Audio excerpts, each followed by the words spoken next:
like the mask like that. Yeah. It's looking there. Wow. Why? No, just Andy. We are live, but I can't see if anyone's there or not. Cheers, because everyone. I don't know what the hell I'm doing. Oh yeah, we might just need to explain to the to our beautiful viewers that we've left Michael in charge. Do we explain or apologise? Yeah. Yeah. Mike's the pilot of this ship tonight. Cheers, boys. Nathan. All right, yeah, we're getting some people in now. Should tell you top left, I think, Mike. Number of viewers. Yeah, we've got 10 people in. We're a little bit early. We can just sit tight. Oh no, we've only got 9. Someone's already disappointed. Well, they've just found out you're in charge. Yes, I am at the helm tonight, so expect a substandard. Sean's working the night shift tonight, and he's even managed to tune in. How good's that, Hugh? Oh, Liam. He's not wrong, though, is he? No. He's bang on. I've always thought he was a man of fine taste. Josh. Happening. Excellent. All right. Dylan. At least we got called ladies and not germs and boils. Dylan's losing his contract in blood virginity tonight, I think. I don't think he knew this site existed. I hope he's lubed up. Are you lubed up, Dylan? Ready? 4 for the price of 1. John. Here comes the train.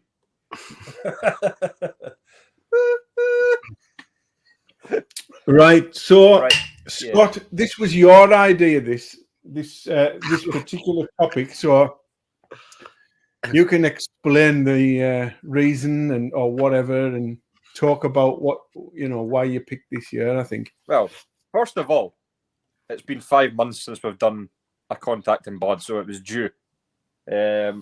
Obviously, conflicting schedules are always a nightmare, but we've done like a lot of these live streams, and we've covered not the same bands, but a lot of the same albums, the same kind of topics. And for fear of repeating ourselves again, I thought it'd be quite a good idea to maybe pick out some albums from our collection that we really like, or maybe don't like. It depends on how you feel about it.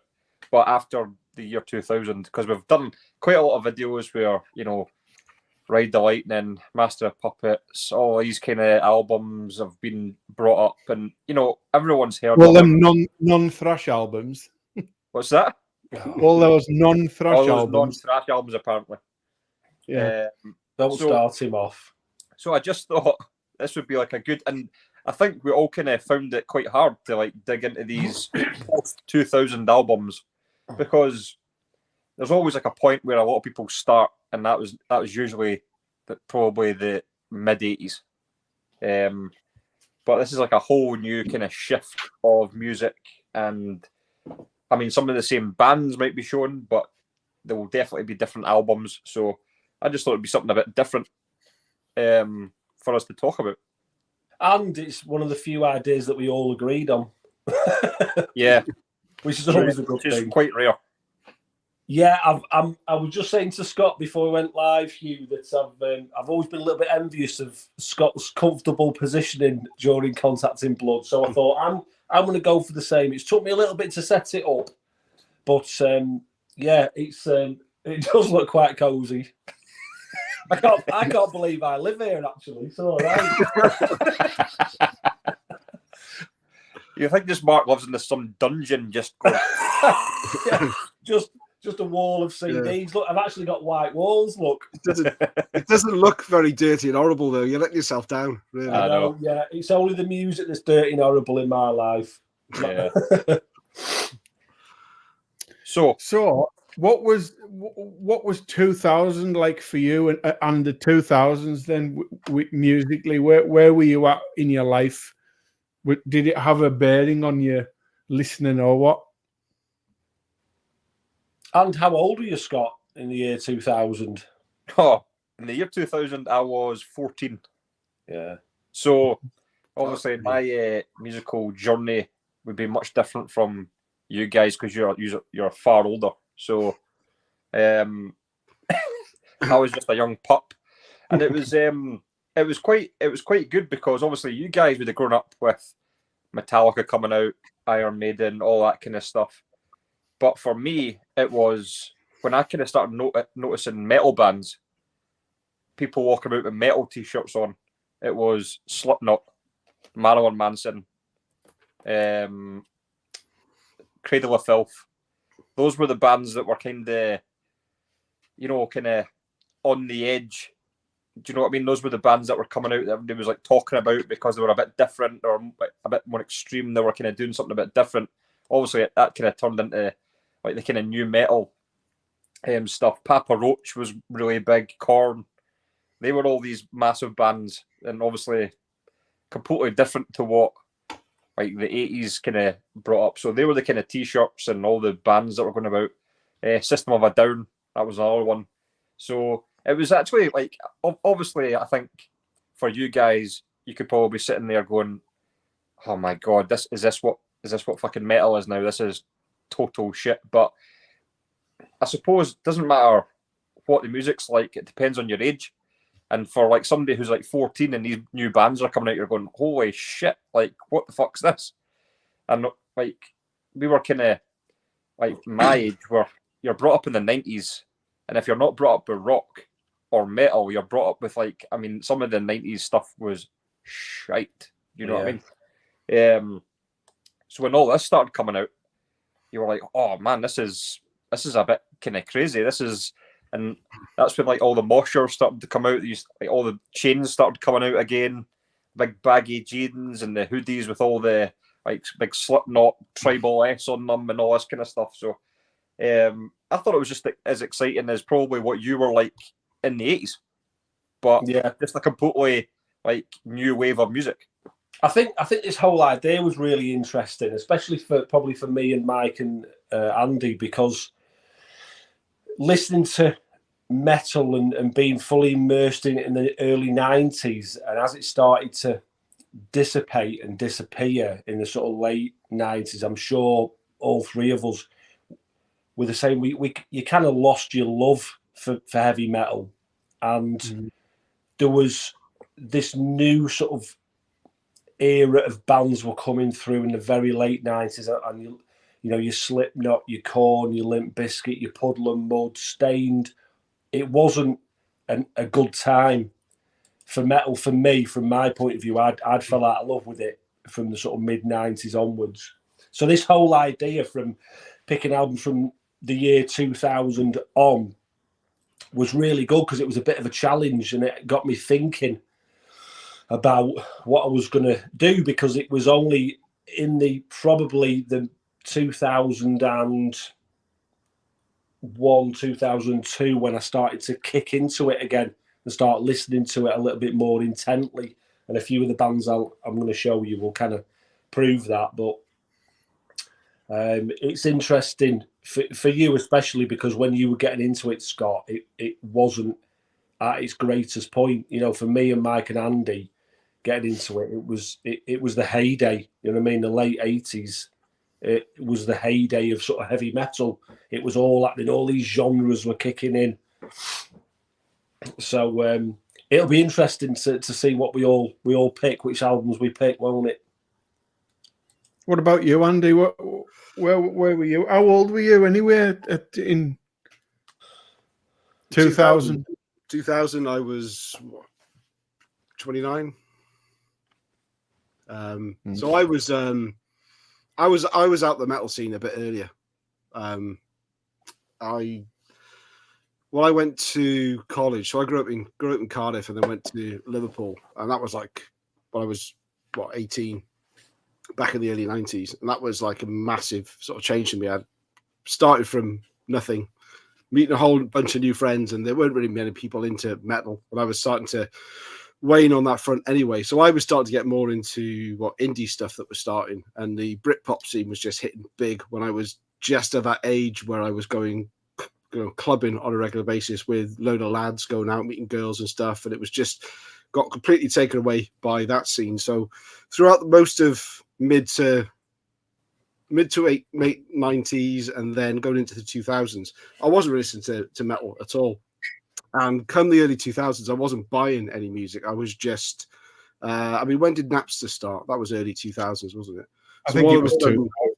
Yeah, all of a sudden there was like all this music available. And it wasn't metal. And I was literally downloading 2 or 3 albums a day, far more than anyone can consume. And I wasn't, there's some albums that I love to listen to a lot, but I wasn't getting any value out of the music. And it was just really kind of going through the motions, mechanical stuff.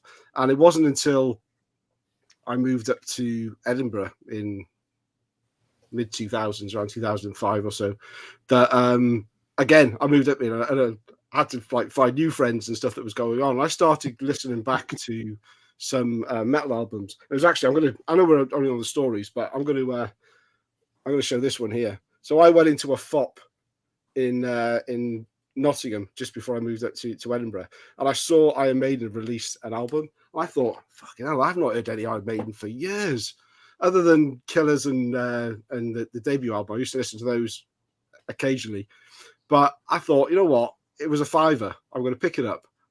I wonder what they're like now, those old bastards. This is going to be a bit of a laugh. I absolutely loved it. And then I started thinking about all those other bands I used to like, and I had everything on vinyl. I didn't have anything on CD in metal because I was just getting out of it as CDs were coming in. And all my CD collection was just indie stuff. And I started going back and buying some of the albums that I remembered I used to like on CD. And slowly but surely, I got sucked back into the whole thing again. So come sort of 2010 onwards, I was looking for, I had all the 80s stuff. I started off, when I started doing the VC stuff, I remember saying that I was only going to concentrate on 80s metal. And that's all I was going to be buying on vinyl. And then I started finding bands, and then I started going out my way to find bands. And between 2010 and now, the number of new bands in my collection, and all of the albums I've picked out are pretty much new bands that release stuff just for the 2000s onwards, rather than a lot of the old bands that are still releasing, which I have a lot of.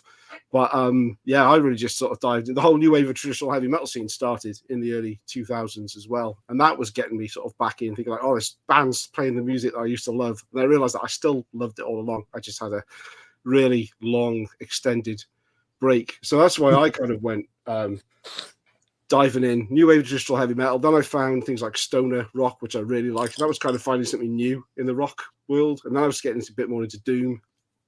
And then last year I started listening to some 90s death metal. So it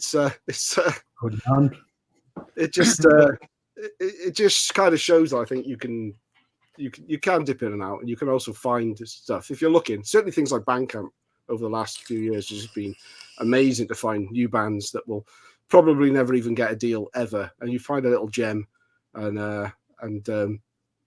dive into it. So I'm full on metal again now. I've got boxes and boxes of all those indie CDs. One day I keep saying I'll show them, but then I'll probably lose all my subs anyway as a result.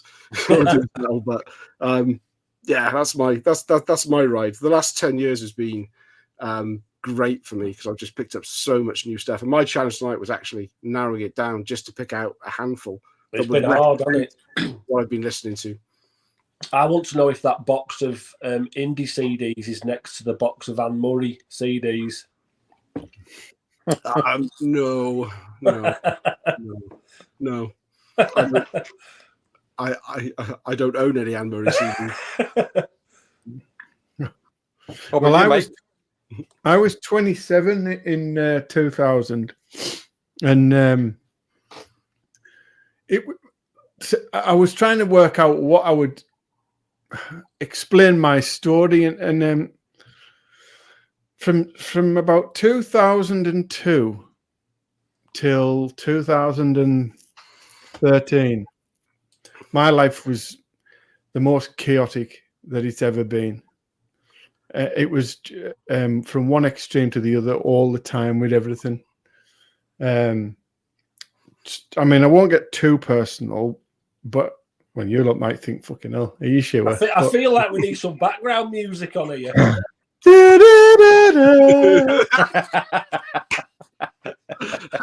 Archie. So between 2002 and 2013, I had more money than I've ever had. I've had less money than I've ever had. I was the thinnest I've ever been. I was the fattest I've ever been. I was in a 9-year relationship with a child. We split up. I lost. Sorry, that sounded wrong. Oh, sorry. Yeah. I know this is like a No. background, but a fucking 9-year hell. relationship with a Hey. child, right? Anything goes in Barra. Sorry, Um, right? I just saw yeah. Mark just going. I was. So once that relationship ended, I lost it, to be honest, and I lost my job, and then I got one that paid mega money, and I went fucking mental. I lost all my weight. I went down to 12 stone, which for me, everyone was saying, you need some fucking weight on. That's mental. And I went to a lot of gigs, and like Andy was saying, everything was like LimeWire, Napster, all the download sites and things. So I really kept my hand in. There was two main things in the period we're going to talk about tonight. One was the socializing aspect of it. I was then out of a relationship, and I was just going from, I won't call them relationships, I was just going from one fucking shag to another. You know, it was just fucking mental. And so I went to, so everyone, all the albums I'm going to show tonight are all Remind you of a shag. they're all bands that I saw in these years, because I was all about the social aspect. So yeah, I got so that relationship ended, and then the job ended. Then I got like the biggest paying job I'd ever had. Then I got married. Then I got divorced. Then I lost my job again. Then I ended up in a mental home, and then I come out of that, and then that's when I tried to sort of build my life back up. And yeah, and I nearly got 5 years for GBH in the meantime. So I was sort of, it was so chaotic, and I wouldn't wish that fucking 13 years or whatever, 12 years on any fucker. Horrible. And even when it was great, it wasn't properly great. It was like a maniac enjoying themselves. Everything was just too much. I was just, totally out of control. And at that point, had you sold like your original collection at that point, or during that period? I sold my original collection. I remember the last couple of albums I bought was, I went into a shop that was closing down. Well, they weren't closing down. They were stopping selling records, and they were moving into fucking washing machines and tumble dryers and stuff. And I walked into the shop and I said, "Oh, all change, no vinyl, no CDs out." And he said, "No CDs, but there's a couple of records over there. You can have them for $5." And it was Danzig 4 and Prongs Cleansing. And I got them in about 95. And there was obviously brand new, still in the shrink. And he had a look at them and he went, "Yeah, just give us a $5 for the two." And Danzig 4 would probably cost you over 150 quid now. But yeah, and then, so I took them home and I listened to them for a bit. They didn't really excite me that much. And then I was becoming addicted to buying stuff again, and I just thought, I'm kind of an all or nothing type of person. So I had to sell everything just to be able to keep hold of some money. I was in a relationship with a young mother with a young child. I'll get it right. I nearly said that again. But then, yeah, so I kind of sold up, and now and again I just bought things, but actual purchasing of albums from 2000, I would say you're lucky if I bought 5 CDs. Because it was all downloads, and like I say, I was up for going to any gigs, you know, traveling all over the country to see gigs, going to download and Ozfest and all that sort of thing. But you know, I was barely at home, so I like I say, I've seen all of these bands during this period that I'm going to show. I didn't realise in '98. I thought in '95. I know vinyl was on the way out, but I thought it was replaced by CDs, not washing machines. Very industrial. The great washing machine revival of '95. Mm-hmm. So let's get started. I think we've had 20 minutes, just over 20 minutes of rambling, and no one's shown anything. 20 minutes. I feel like laying down the settee already. Welcome to my world. Yeah. Who's going first then? I was going to ask before we get going, Andy. For you, did you sell any of your collection, or was it something you kept on? It was something that was, it was just in the loft in a box. I'm surprised it all stayed intact. It didn't get. I didn't go out of my way to look after it. And I actually only got back into vinyl again when a mate of mine was getting into it heavily, and I said, "Oh, I've got a load of old '80s metal stuff in the loft. I'll have to get it down." And he went, "Yeah, I'll be interested in buying it." And as I was going through, I was like, "Oh, I can't possibly sell that one, and I can't sell that one." Oh, yeah, brilliant. Oh, I've not heard that one for years, and I ended up then buying a turntable, and here we are. Yeah. I was lucky. Some of mine went. I did sell some of it. Some of the stuff that I knew was worth a lot of money, and because I wasn't collecting as much, and mine was all on shelves in an old, a little like a cloak room, and it had enough room for 2 lots of shelves, and that's where it was. You know, and just piled up with shoes in front of it and coats over it for a bit. But I never stopped buying.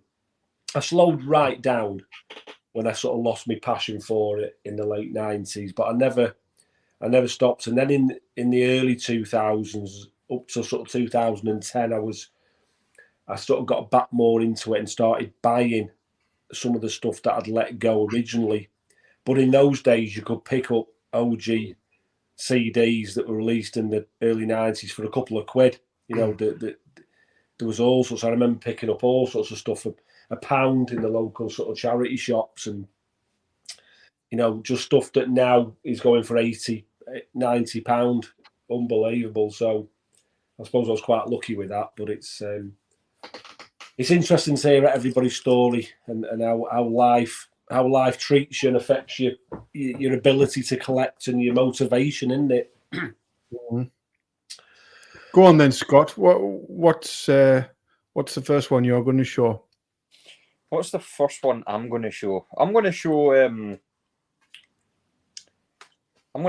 a band that was obviously, I think it first came out about 1998, and had a couple of big hits that a lot of folk were listening to, and that's where you saw the hoodies and the t-shirts. So I went for System of a Down and Mesmerize.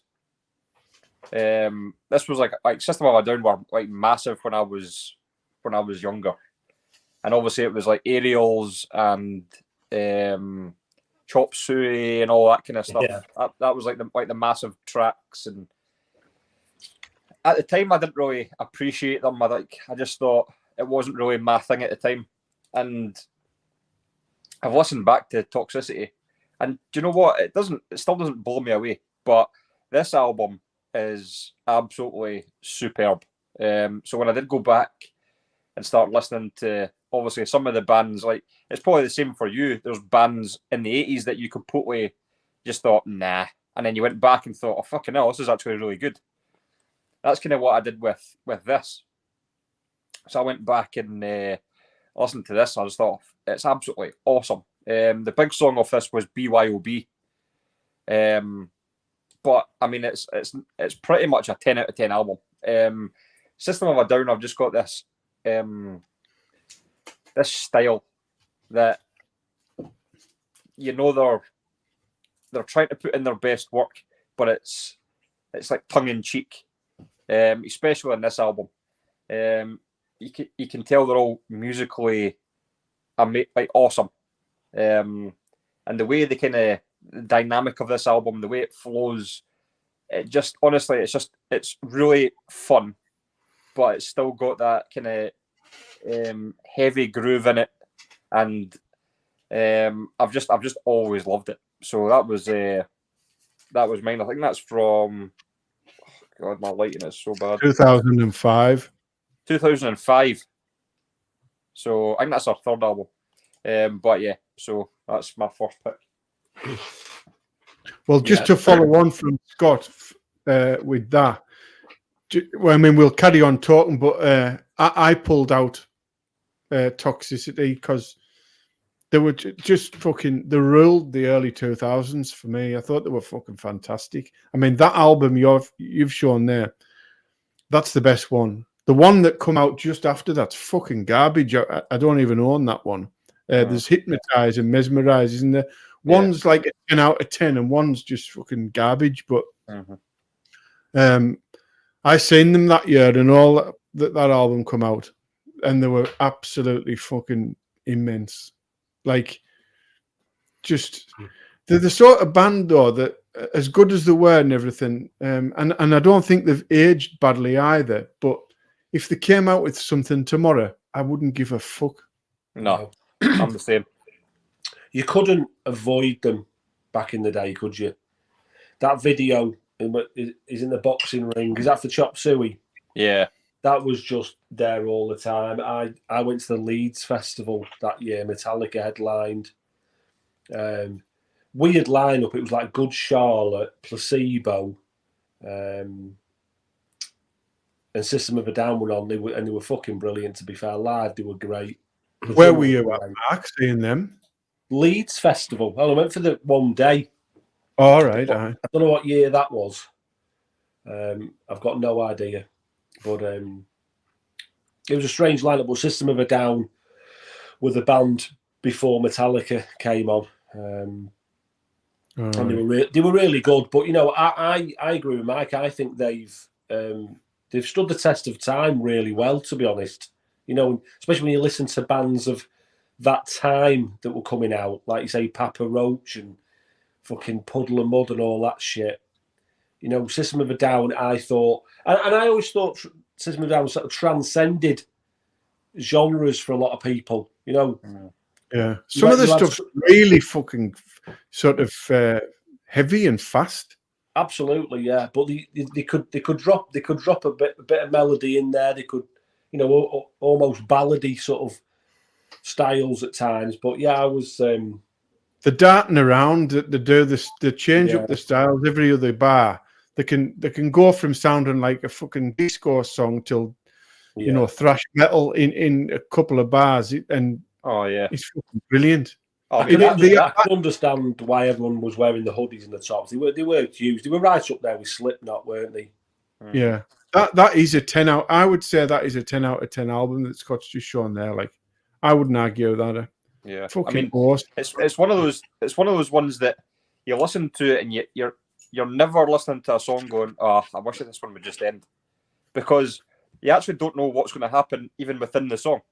Because, like Mike said, it just darts around. Like, they could just be, and like you said as well, Mark, they can go from these like slow kind of slow passages, and all of a sudden it just goes and then it just fires into something. You're like, holy shit, where the fuck did that come from? So it caught the minds of some people because it wasn't just like your regular rock band or metal band putting out a song. It was strange. It was like alternative as well. Yeah.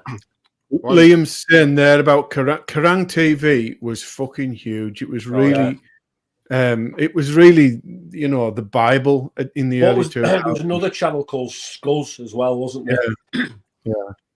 Well, I've been keeping quiet on this conversation because I'm going to have to agree with Josh's comment on there. I mean, that you said they were difficult to ignore, but I did a bloody good job of ignoring them, and that whole type of scene as well. It didn't interest me back then, and whereas I've gone back in some sort of eras and tried them out since, I think about bands like System of a Down. I see them playing. I remember because they were everywhere, but yeah, I know nothing about them, and I have no interest in going and checking them out now and seeing if I was wrong.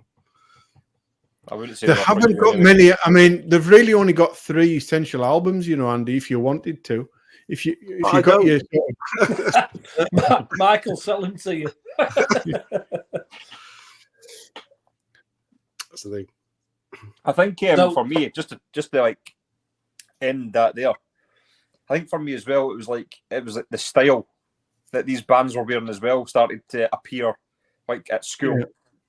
Yeah. Like the baggy jeans. Do you remember them massive jeans that was like elasticated waists, and they were fucking huge. Like they were almost as thick as your waist all the way down the legs. Yeah. I had a pair of like baggy jeans, and they were like this thick at the top, and they just went all the way down like that. Yeah. And then like all the backs of your jeans would get caught under your heels.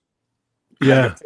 And they'd all be fucking ripped and worn away. Do you know what? As a 50-year-old man thinking about baggy pants and elasticated waists, sounds great. I need to find some of these pants. Yeah. Sit on your couch with your beer. Tell you where I used to get them, Affleck's Palace, Mark, in Manchester. Yeah. I used to go there once. Yeah. You don't need to wear big baggy pants on that sofa though, Mark. You just sit there. Hanging out. Get me Joe Blogg's caftan on. Yeah. Well, I'm going to show an album now. This is complete opposite to System of a Down, but when year 2000, I like I say in the sort of mid 90s, after Enchantment had split up, I fell out of love with music just in general. I didn't play my guitar much. It was it wasn't a nice time for me, and in a creative sense. But then late 90s, I started playing the guitar again, and me and the bass player from Enchantment, we got jamming and played in a few different bands. And then we got our own band going, but we were more at the time like a sort of an alternative rock band, nothing like Enchantment, a bit more like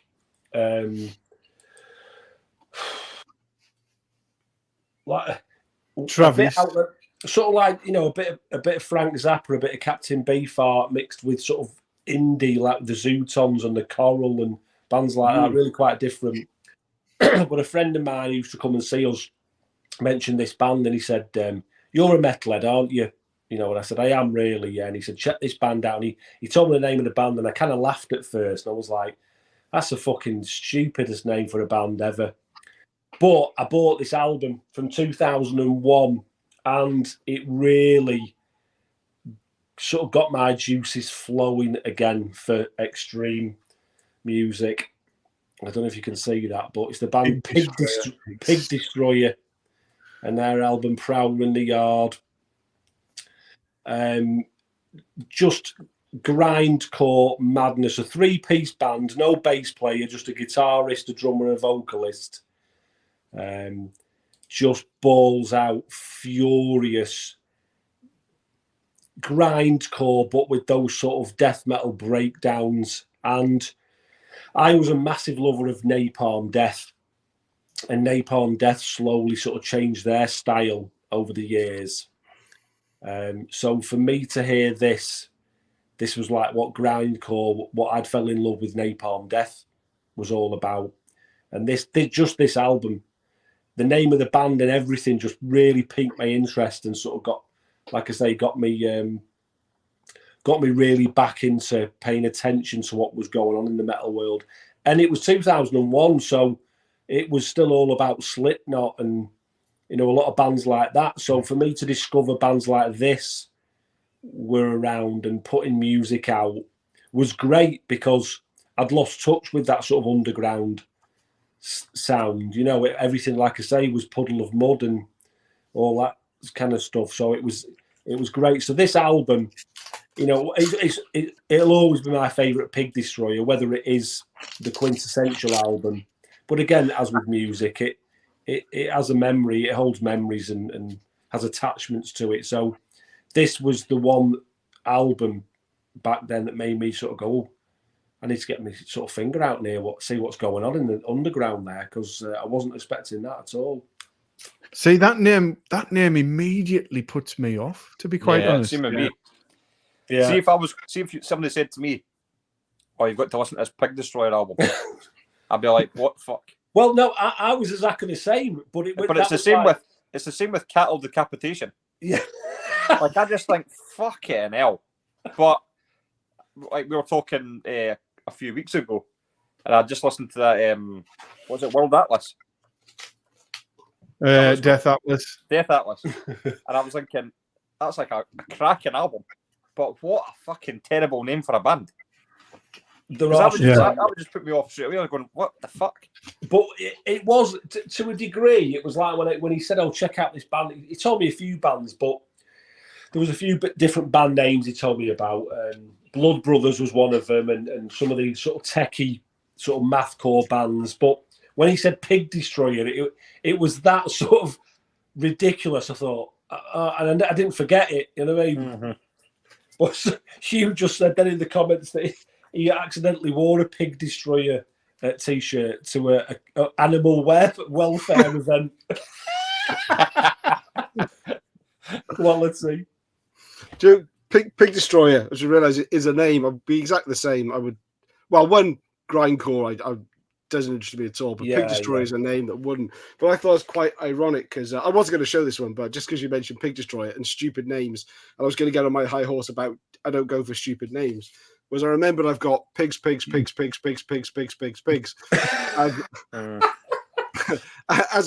2000s band as well, but that's quite actually.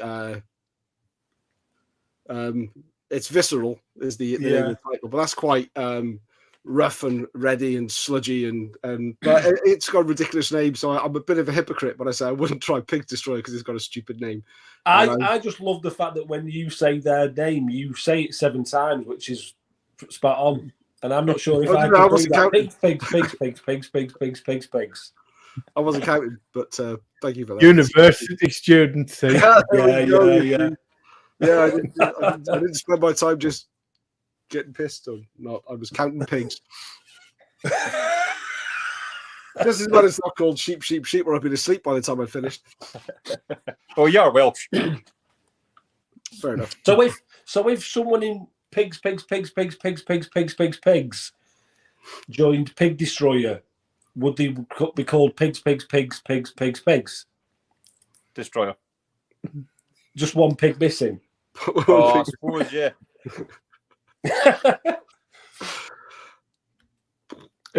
Andy, have you? Yeah. So I'm. So as I say, I don't have too much in the early 2000s that would fit in these categories, but I've already covered earlier on the Iron Maiden album that kind of got me back into listening to metal, and when I was getting back into picking out my vinyl and thinking, all my stuff's that I had in my collection and still have is all 80s metal. So that's going to be my thing. And I'm going to start this YouTube channel just going to talk about 80s metal. And then I found out about Gamma Bomb. And in 2015, this album came out. And I actually pre-ordered it. And this was the first modern metal band that I picked up on vinyl. I just thought, I'm interested to see what a brand new vinyl release looks like. And these guys sound quite cool. The cover's pretty amazing. And then I got sucked into like spending all my money on any new bands that I could find.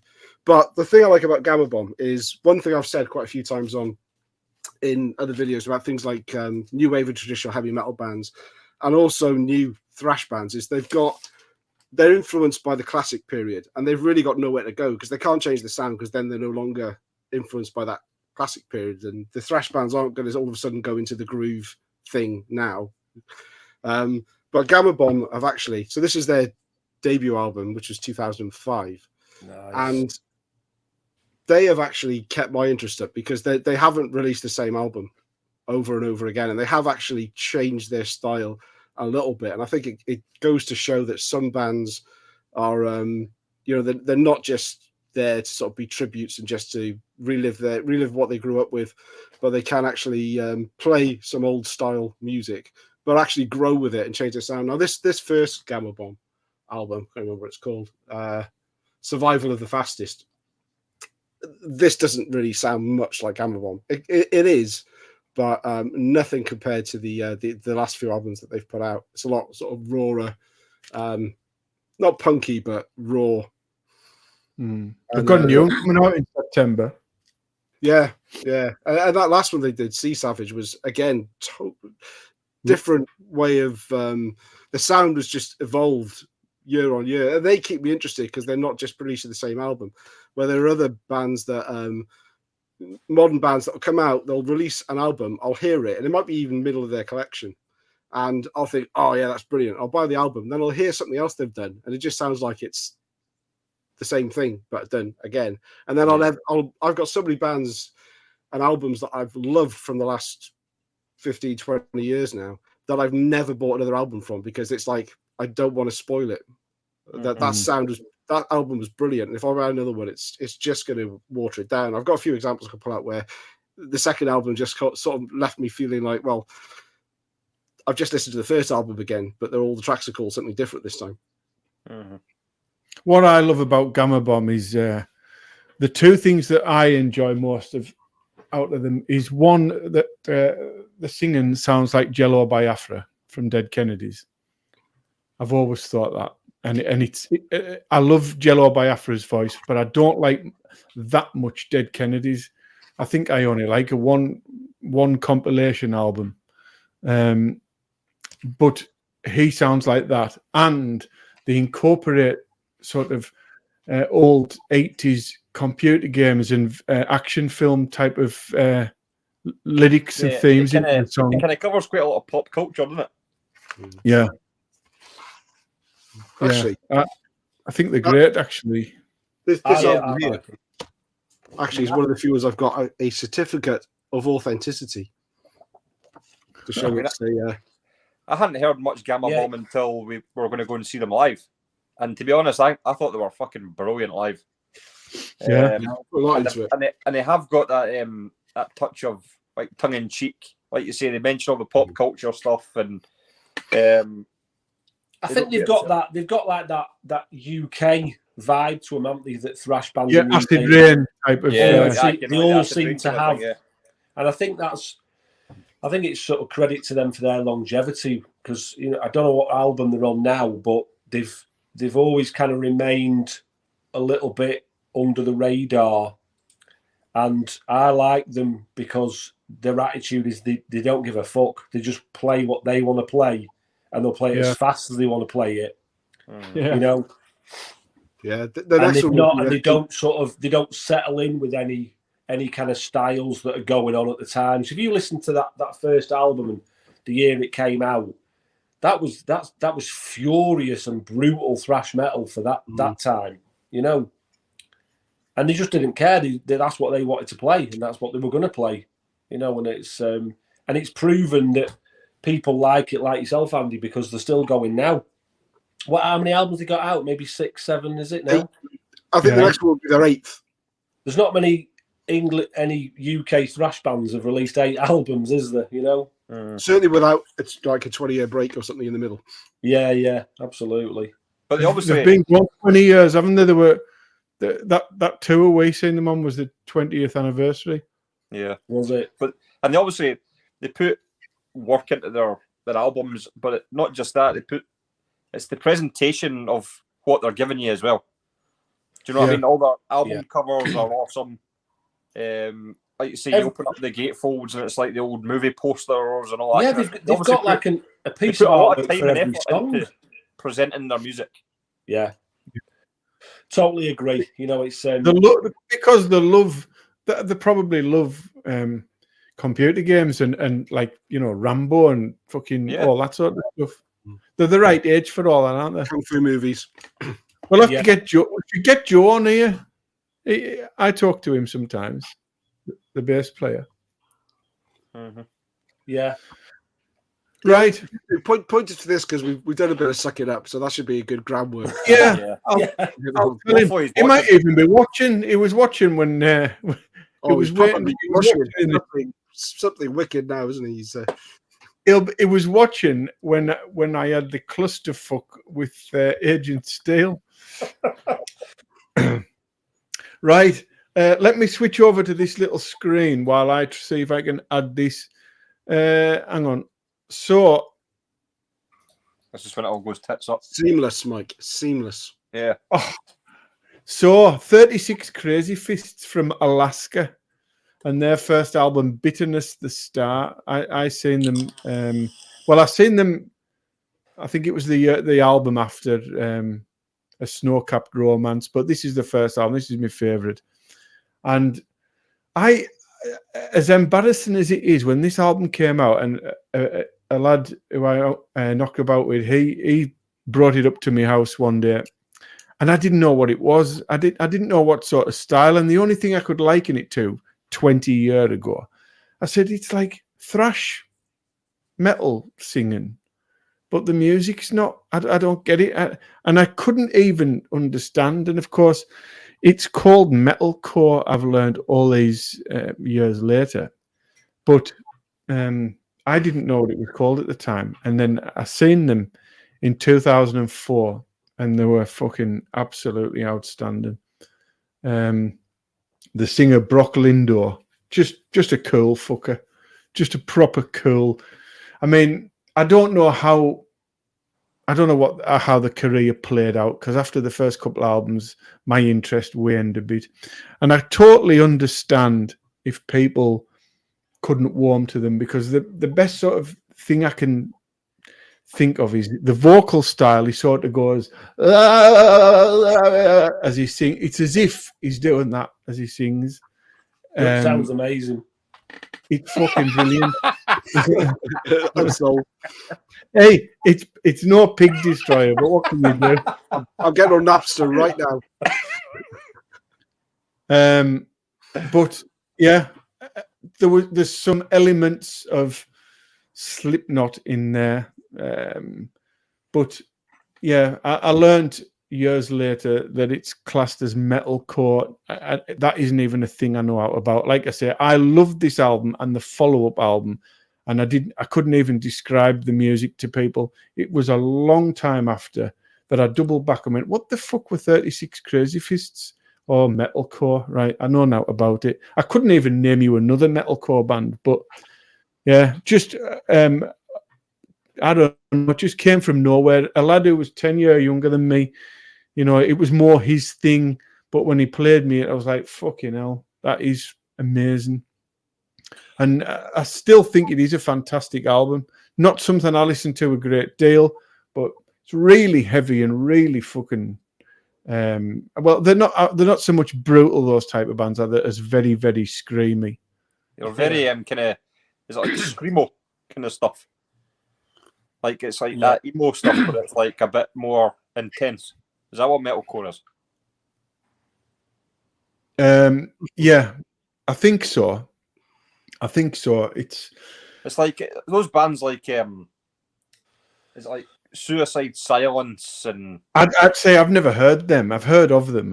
I've never heard. So that's the only kind of band I can kind of think of that, or kind of I would kind of maybe say were metalcore, because but it was like a lot of those bands going about, and I think it's more like, if you think back to these kind of emo bands that were kind of popping up.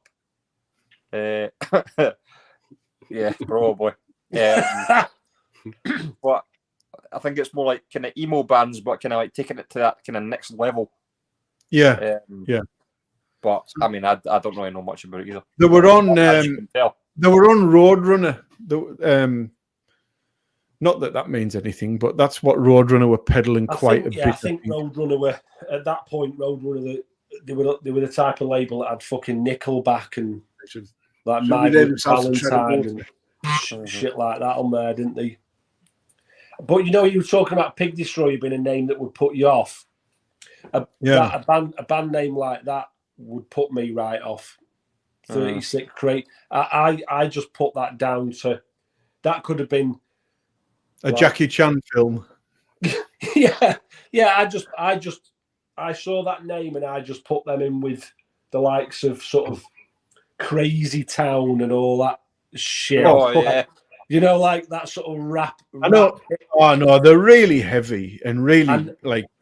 Yeah. But that name to me doesn't sort of give me that idea, you know. So that was one of those bands I've heard of them, but they were in a tented Download 2004. You know, when they have a smaller stage in a tent. Me and my mate who introduced me to them, we were right at the front. You know, arms on the fucking stage. Lost our shit. What would I have been then? 31. 31. Absolutely lost my shit.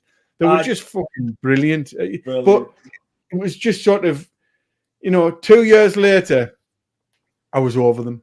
Yeah. Well, for me, you could just zip them up in that tent and throw the fucker off a cliff. I'd have given you a hand, Mark. I never even heard of them, to be honest. Metalcore puts me off. And I noticed some things pop up in the comments there. People talk about deathcore, metalcore, but it's just, I think anything with a core, apart from apples, except for grindcore. Grindcore as well, yeah. It's I'm going for the 36 crazy piss. Has he been holding that just to say that? Nobody telling that the host can't go for a piss. I reckon. Yeah, I know. What's that all about? We need to have a word with the host about putting these chats up because I can't. He's not putting any comments up. I can't see what anyone's fucking saying. I don't know what the fuck's going on.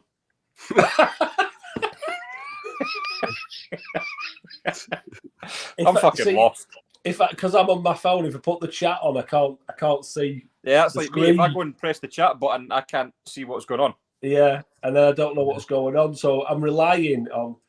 I've lost my ability to click on them as well. I know, yeah. I just feel like my role here is just redundant. I don't know. That's why we need to have a little word with Michael. Yeah, and he needs more comments up, but he's probably going to make a sandwich now. Yeah. that might be all the comments. Yeah, that's true. Yeah, that might be it. I'll have a look. As soon as we started talking about metalcore, everybody left. Me up, you fucking arsehole. What's wrong? We weren't slagging. I've been putting comments up. Look, it's not. DVD 5 Finger Death Punch. It's nothing we wouldn't say to your face, Michael. Rest assured. Yeah. I know that's the problem. Bullet for My Valentine. They played at Carlisle. I've seen them as well. They're good. Yeah, they were like Machine Head's little brother. I always sort of likened them too. I know. I've still got a soft spot for them. Oh, here we go. So there you go. Yeah, Kill Switch Engage, Parkway Drive. As I Lay Dying as well. I haven't seen them other ones. Kill Switch are all right. Has Parkway Drive got some significance? It must have. It's such a dull name. I reckon it's like where the band's rehearsal room was. It's like I lived on a station road for a while. I wouldn't name a band after it. That would be dull, wouldn't it? I lived on. The Parkway Drive aren't as good as Beverly Hills 90210. Yeah. Right. Well, hang on, Scott. You haven't shown the chat your tattoo properly. Oh no! I may have caught a glimpse of it, but yeah, yeah, right. You can tell Mike's on the keys.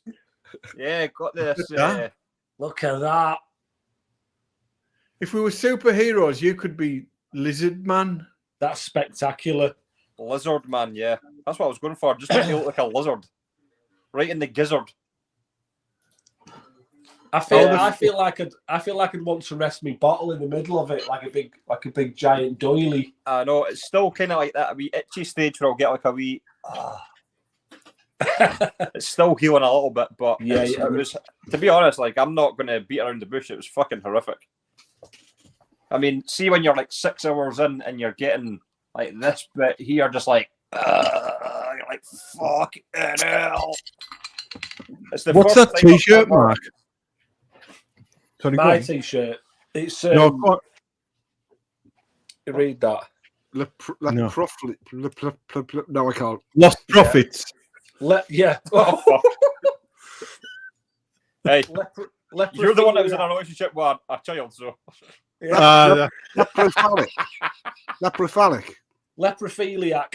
Oh, leprophilia. Well, I was saying, like I know.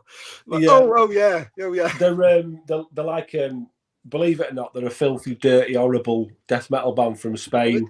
I believe it. Right. Lost Makes profits sense. were a filthy, dirty, horrible summit from Wales as well. Yeah. Yeah. Anyway, Let's hope no one pulls a Lost Profits album out on this live stream, then, eh? no. Please don't. We were supposed to support them, you know. Well, yeah. They And the didn't dog. come. They didn't come. Yeah. No. What this statement was it? Believe it or not, we were supposed to support them and what do they call that other band? Not Busted. Gary Glitter. No, come on. Serious. Try and be serious. All right, sorry. Yeah, that's right. It's all right. What do they call that other band? McFly. Are they British? McFly. They sent us a demo when they were still called Marty McFly. And Metal Marty McFly. yeah, and I played it, and my girlfriend at the time, she says, "You lot can't support them." I went, "Why not?" And she went, "Because they're good. You can't. You lot can't play with them." And I listened to it, and I thought, "No, we can't. Actually, that is just they are far too professional." God, you must have been really shit then. Yeah. No, they were. I mean, they're not my thing, but I could tell they were in a different league to what we were capable of. You know, Was it a league I wish under the? Was it a league under the sea in the year 2000? Mm.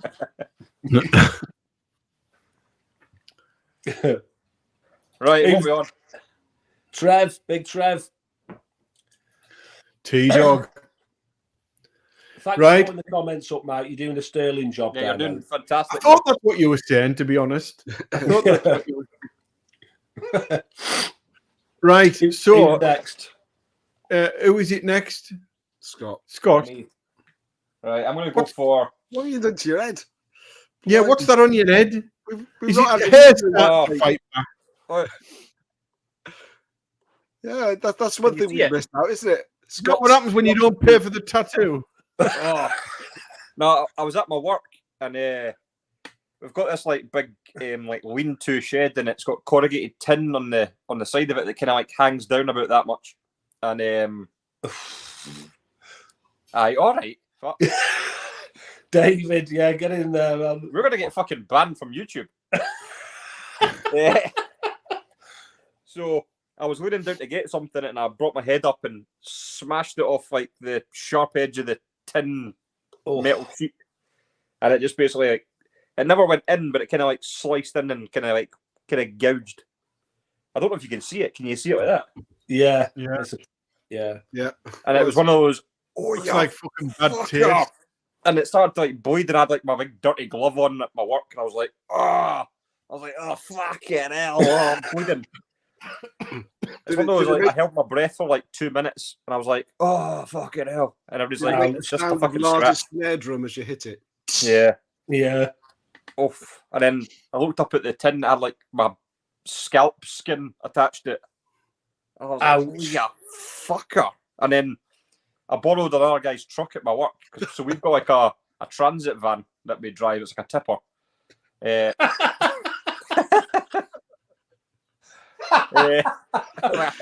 A Taramandi.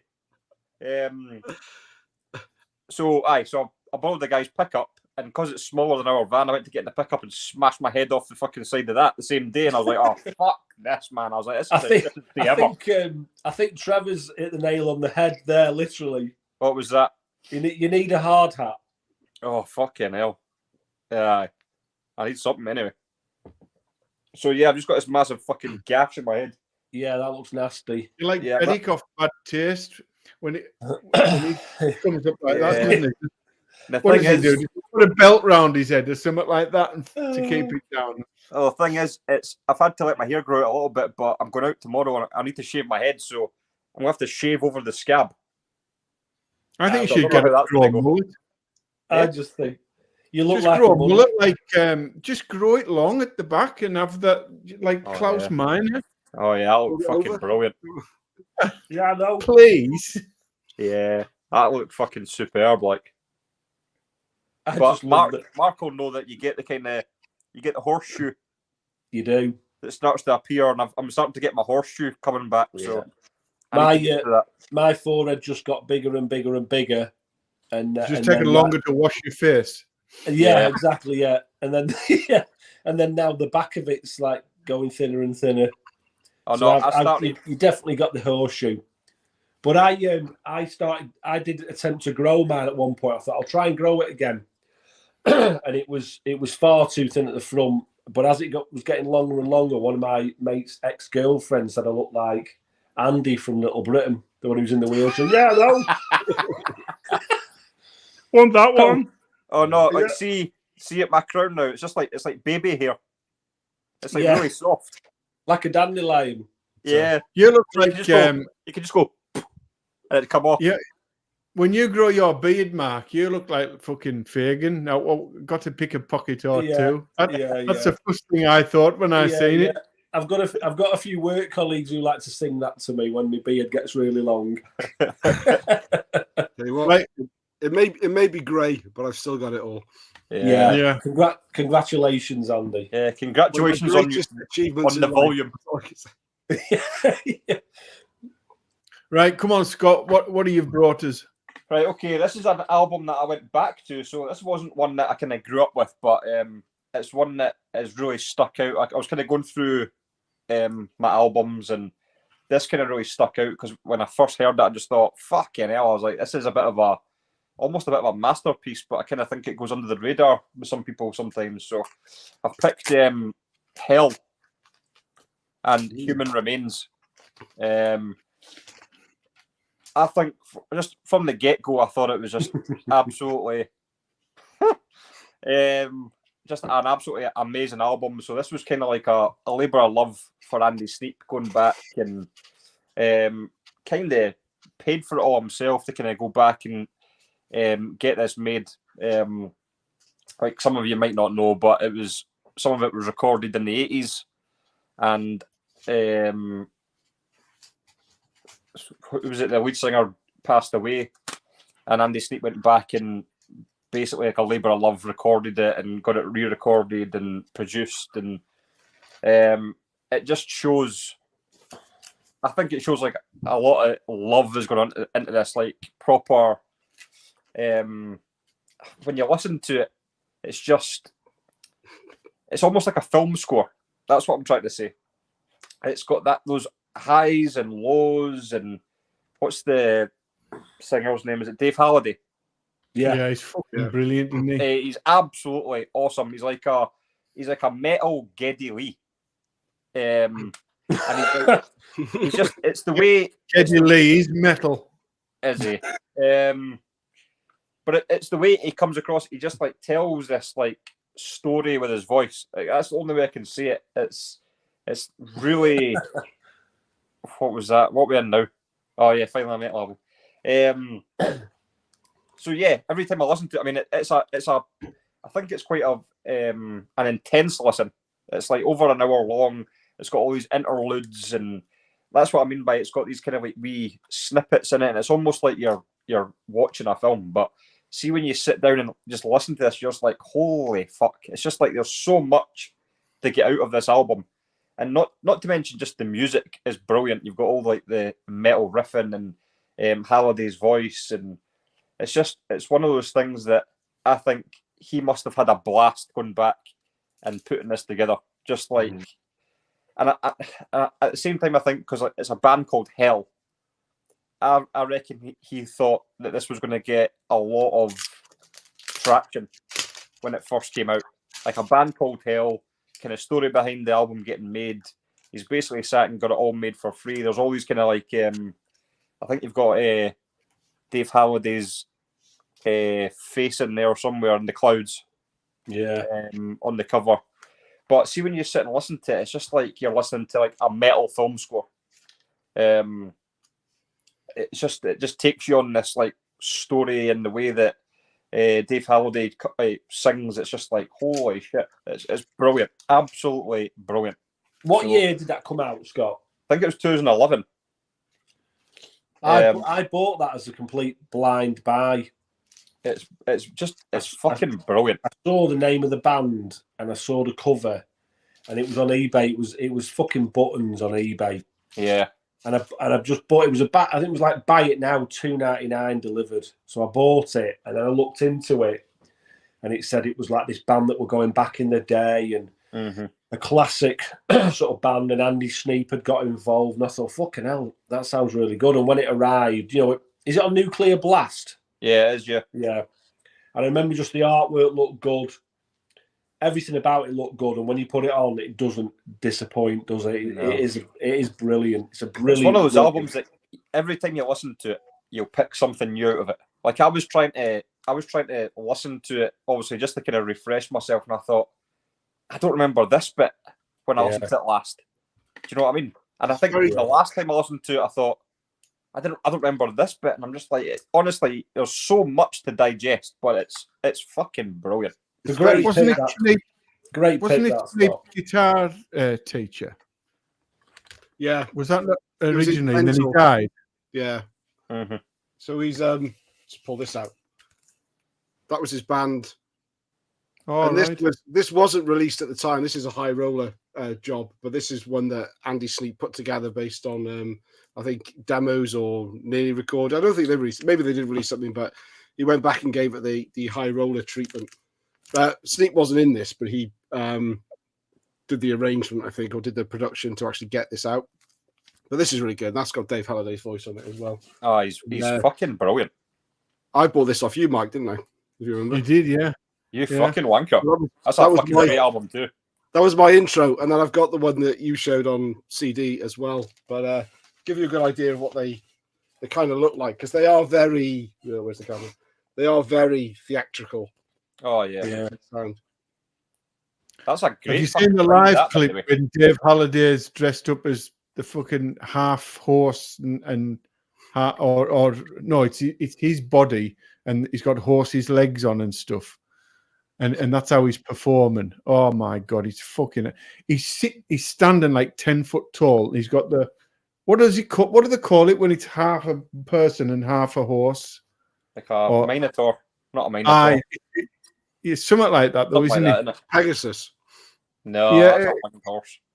He had that thing going on. There's a video on YouTube of them performing something live. I think it was maybe at Bloodstock or something. Someone And Google it in the comments what that name of a half horse, half man is. Yeah, but Yeah. which half?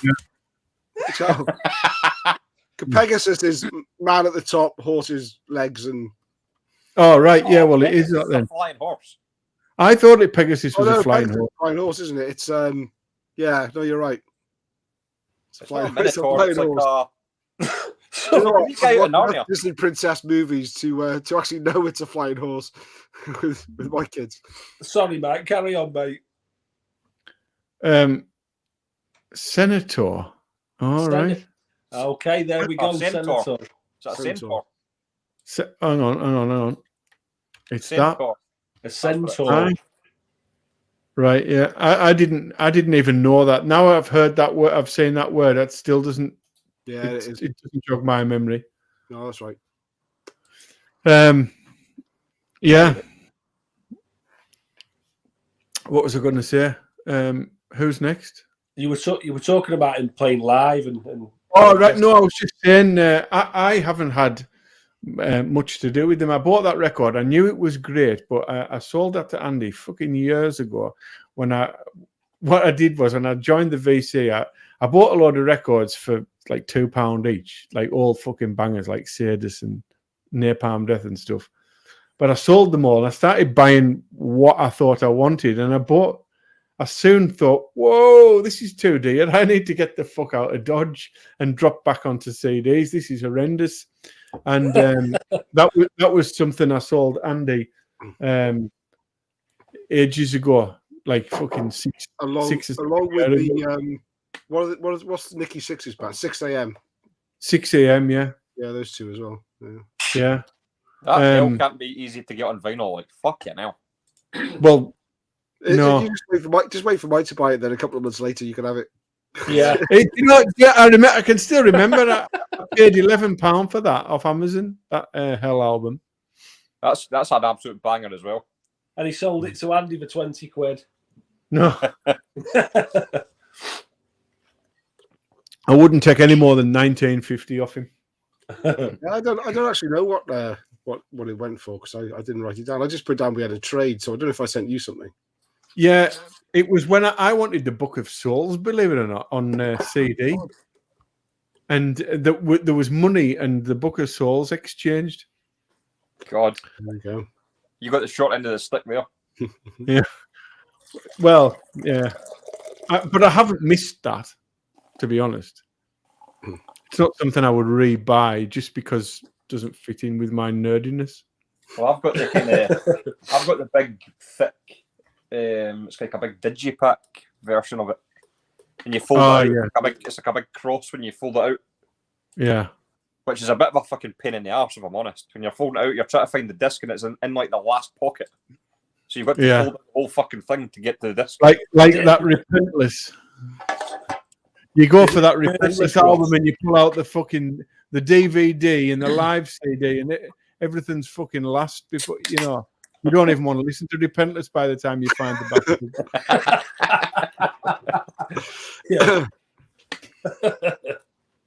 Right, go on, Mark. What are you brought us? So this is an album this was originally released in the year 2000, but it isn't an album that I remember from back then. But since picking it up, I just love it that much because I just think of it. It came out in the year 2000, and again, like we were talking about Gamma Bomb, and not caring about any of the styles or what was cool or what was trendy. This band came along from Sweden. It's their only full length, and it's the band Hypnosia. Their album Extreme Hatred. Now this is total mid-80s, sort of late 80s thrash metal. It is just a riff fest from start to finish. It's furious. It's got a real sort of Pleasure to Kill, Terrible Certainty era Creator vibe about it. And like I say, I was late to it. And when I listened to it, I've only had this a couple of years. This is a Hammerheart reissue. And I just listened to it. And because I know when it was originally released in 2000, that makes it even better for me because of just the thought that think of the music that was around in the year 2000. Thrash metal had died a death, and no one was interested in listening to Creator or bands like that at that point, really. Creator had gone off onto this prog sort of journey or whatever they were doing.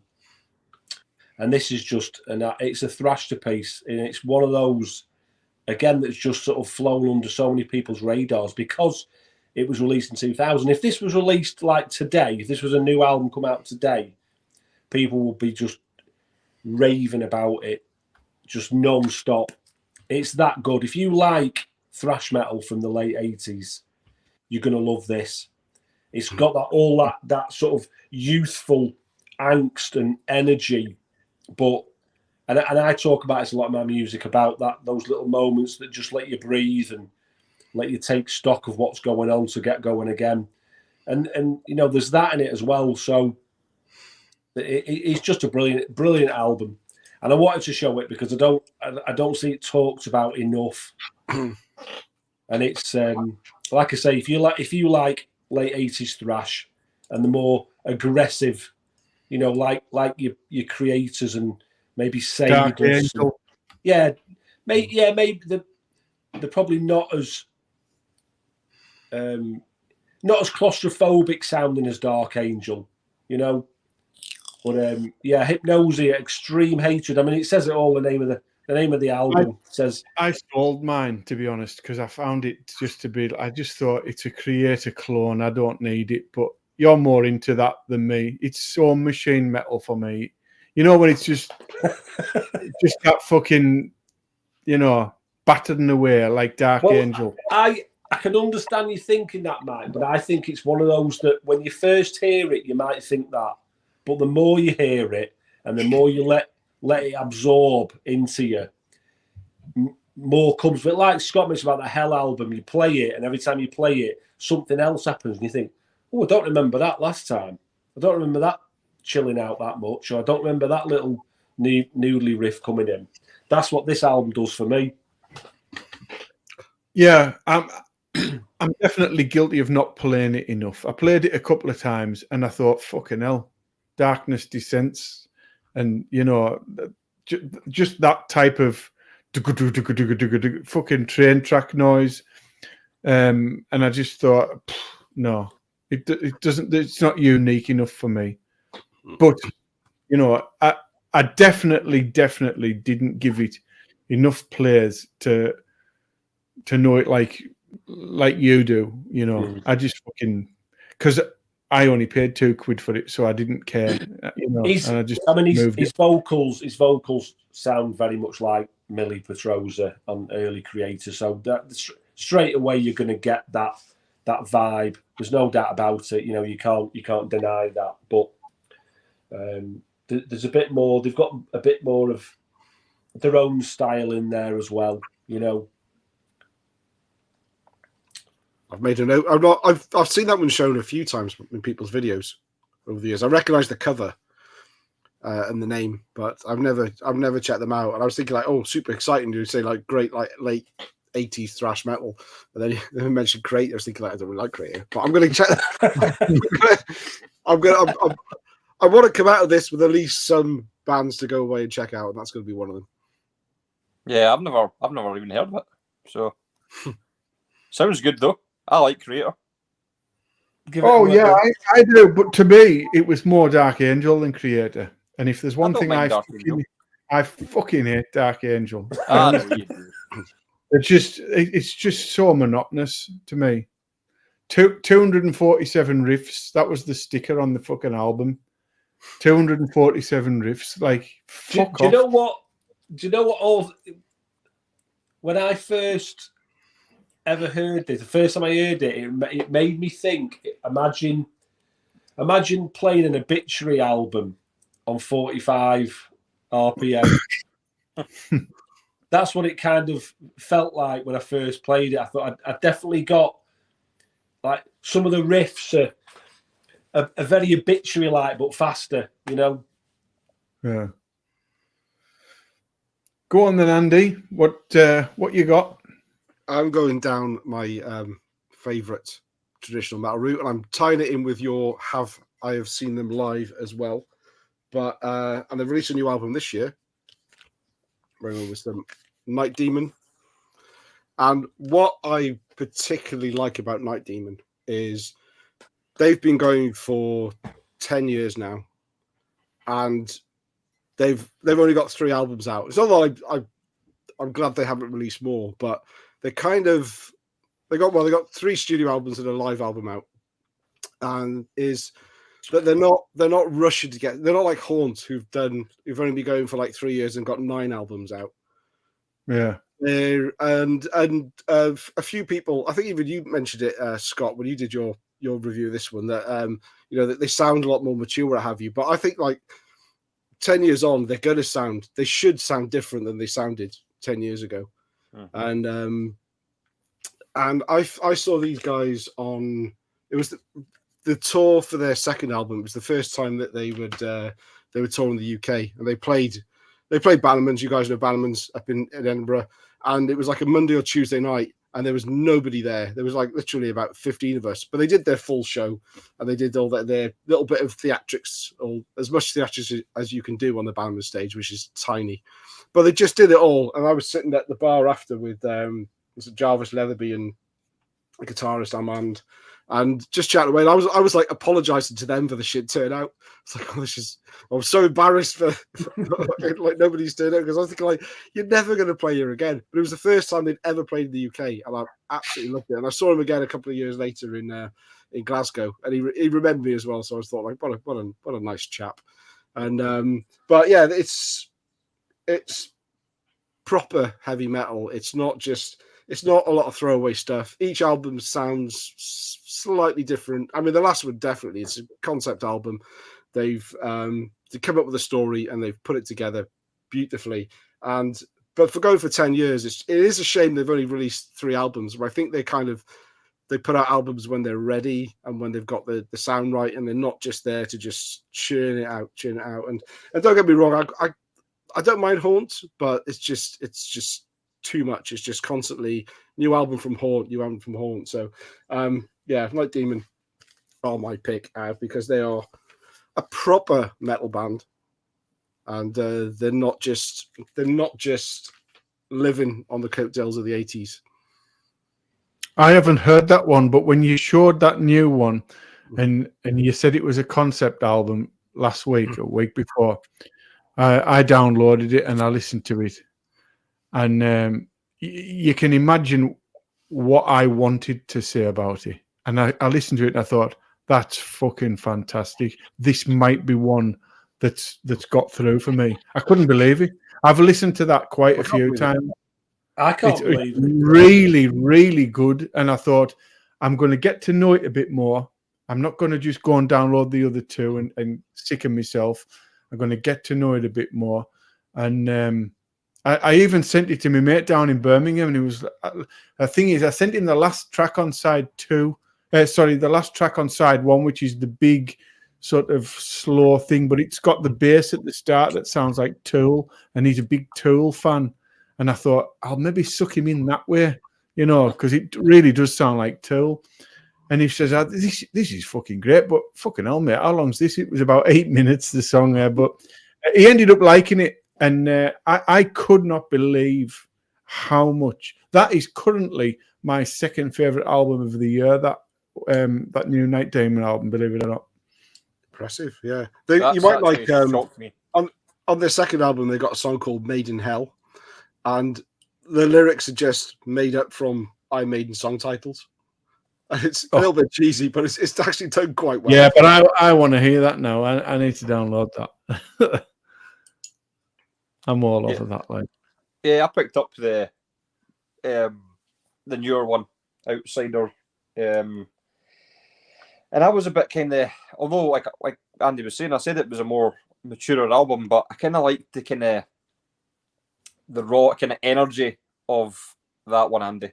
That's like the first. That's how I first heard them, and that was one of the. Because I always kind of stuck to, when it came to like the new wave of traditional heavy metal, I always stuck with kind of like Skullfist and Enforcer and White Wizard. But I mean, where are they now? Do you know what I mean? All these other bands have completely overtaken them. And I went back because I did struggle with like the kind of new wave stuff for a long time. And I remember going back to that debut and thinking, fucking hell, have I been missing this? It was one of those albums that I kind of opened the gateway for me to kind of check out more bands in the same kind of genre. I wasn't just kind of like sticking with the same old stuff. And I thought it was absolutely brilliant. I mean, I've played that new one a lot. I've not actually heard the second one. That totally passed me by for some reason. But I've played the new one a lot. I like it, but I just like the kind of, I don't know, just the kind of raw energy of, like a band just going in and doing their first album. It's kind of like exciting, and it's got, I don't know, it was just like a certain energy about it. That's what I like about that album. I like the singing. The singing for me is what's pulled me over the line.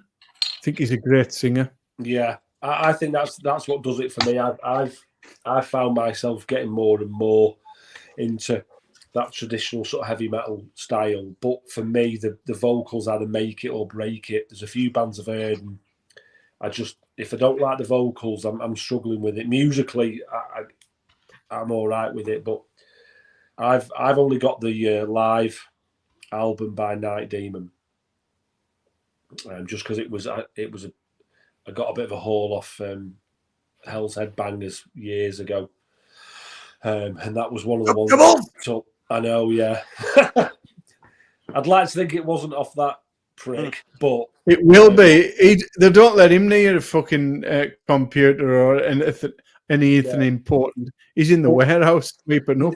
Yeah, for a first album by a band, I'd heard Andy talking very highly of them, and a few other people as well. I think even Scott, from the first album, and I thought for the price it was, I'm going to pick it up.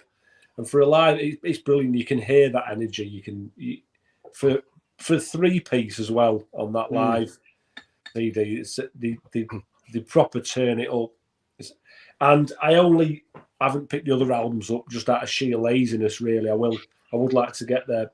Have they got a first album and then a live album, then a second album? No, they did 2 albums and the live album, which I think is quite a big move when you've only got 2 albums out to release a double live album.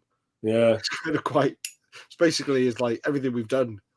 But they should have done it after this new one, shouldn't they? Really? They're obviously that good at live that someone said, you're that good live. Just fucking get it out there. I think I've seen them 3 times now, and they played with. They were supporting Sacred Reich, and they blew Sacred Reich off the stage. As far as I was concerned, they were just they were awesome. Are they still a 3-piece? They organised it. So Jarvis Leatherby, he's the guy that brought Sirathungal back to life. Got them all together. He manages them. He plays bass in the band now. And that album that everyone was raving about a couple of years ago, the new Sirathungal one, that's pretty much, I think, down to him not writing the songs but getting the band together in a state where they could start recording again. Well, I think they're are they not touring with Haunt just now? Yeah, in the US, yeah. I think that's why a lot of people struggle with Haunt is because of the vocals. They've got he's got like a different kind of absolutely spot on, Scott. I've got a couple of Haunt albums and I like them, but his vocals are they're just too middle of the road for me. Yeah, they're quite. But for some reason, I think it's like I quite like it because I know it's. I don't think it's because I think it's because he chooses to do that. Do you know what I mean? I don't think it's because he's not a very good singer or he's not very. I think I like it because it's intentional that he sings like that. Do you know what I mean? Oh, okay. Like I think if I heard like an album that if someone sang like that, but they thought they were doing a fucking great job and that was the most they could do, I'd be like, that's a bit shit. But I think that's just his approach to the songs, and that's why I kind of get on board with it more. I've not looked at it like that. I just thought maybe that was it. That was his limit. Yeah. Now you've said that, I'm going to listen to him, and I'm going to bear that in mind to just think he's just fucking too cool to go anywhere else. Yeah, I think that's it. I think that's how he wants to. That's how he wants to do it. I'm going to go in with that in my mind. You've just described when you were talking about a singer that is all right. He may be just. That's how he wants to sing, compared to a band where that's like the best they can do. Remember we had that conversation about Kane and their singer. That's how I feel about their singers. It's just like that's the best he's got, and but it's different when you hear a singer that obviously is putting in, they're all in, and that's all they're getting out, rather than somebody who knows they can do more, but that's the kind of style they're going for. Do you know what I mean? Yeah, I would say I don't mind Haunt. I just too much. But no, I totally get that. But at the same time, it gets you speaking about the band and it gets you going, oh, this guy's a bit different. Do you know what I mean? You kind of stand out a little bit. Because a lot of these bands now are doing the whole, they're trying to be too aggressive with their voice. Yeah. Like they're trying to be like too fast, too aggressive, too gnarly, and then hit these big falsetto high notes. And you're just like, that's just what everyone else is trying to do. When this guy's just like you say, it's like he's just too cool. He's just like, I'm just going to sing like this and see how it goes. Do you know what I mean? I love that. I'm going to like him more now. I'm going to go back and re-listen to them thinking like, fair play to you. You're not trying your best. You just yeah. and that's why I like it. Yeah, I'm giving it a go. That's what me and Andy are doing tomorrow. Right. Well, should I show one? Or who is it? Is it No. me? Oh, I don't know. Is it? I don't know. Is it? That was Andy me. showed. Oh, you showed Night Demon, Right. didn't you? Oh yeah, Well, yeah. I'm going with one of the old familiars. I met the guys on this tour and really enjoyed it, and we've come for you all. Obviously, John Bush. Now, when I first got this album, I mean, surprisingly for me, because I don't normally gravitate towards singles, but Safe Home got me pulled into this album. Yeah, absolutely. And then Refused to Be Denied. That thought that riff was fucking awesome. When I listen back to this album now, What Doesn't Die, Superhero, Refused to Be Denied, and Safe Home, fucking slay. After that, I'm like, shelve the fucker. I'm not asked. I think that it's just. I just don't think it aged well at all. Strap It On and that Black Dahlia with the blast beats and that in, I think that's fucking awful. Cadillac Rockbox. There's too much like, oh, we're having a laugh, blah blah blah. Well, to me, I thought, well, you know what? You probably shouldn't be having a laugh. You're kind of hanging on by a fucking thread for a lot of your career, Anthrax. Don't just have a laugh. If they'd have filled the album with stuff like the first 4 or 5 songs, it would have been incredible, but there's just too much, for me, just too much filler. And I never used to think that at the time, you know, but I don't think it's aged well. That isn't that a bit ironic that you say that on the John Bush era that it's a bit too much like they're having a laugh, and one of the reasons they got rid of Joey Belladonna was because they wanted to be a bit more gritty and serious. And yeah, I think they got rid of Joey because I think they thought his voice was firmly rooted in the 80s and they wanted to shed that as fast as they could. But I mean, the Joey, the Bush era's got some fucking cracking songs. There's no doubt about it. But I just think, and it's not John Bush's fault either. I mean, it's nothing to do with him. It could be his fault because if he wrote the lyrics and named a song Cadillac Rock Box, yeah, well, it'll be fucking Charlie Benante, won't it? It's just, I don't know. And then they advertised this album, if you remember, at the time by saying there's blast beats on it. I mean, it lasts for the fucking.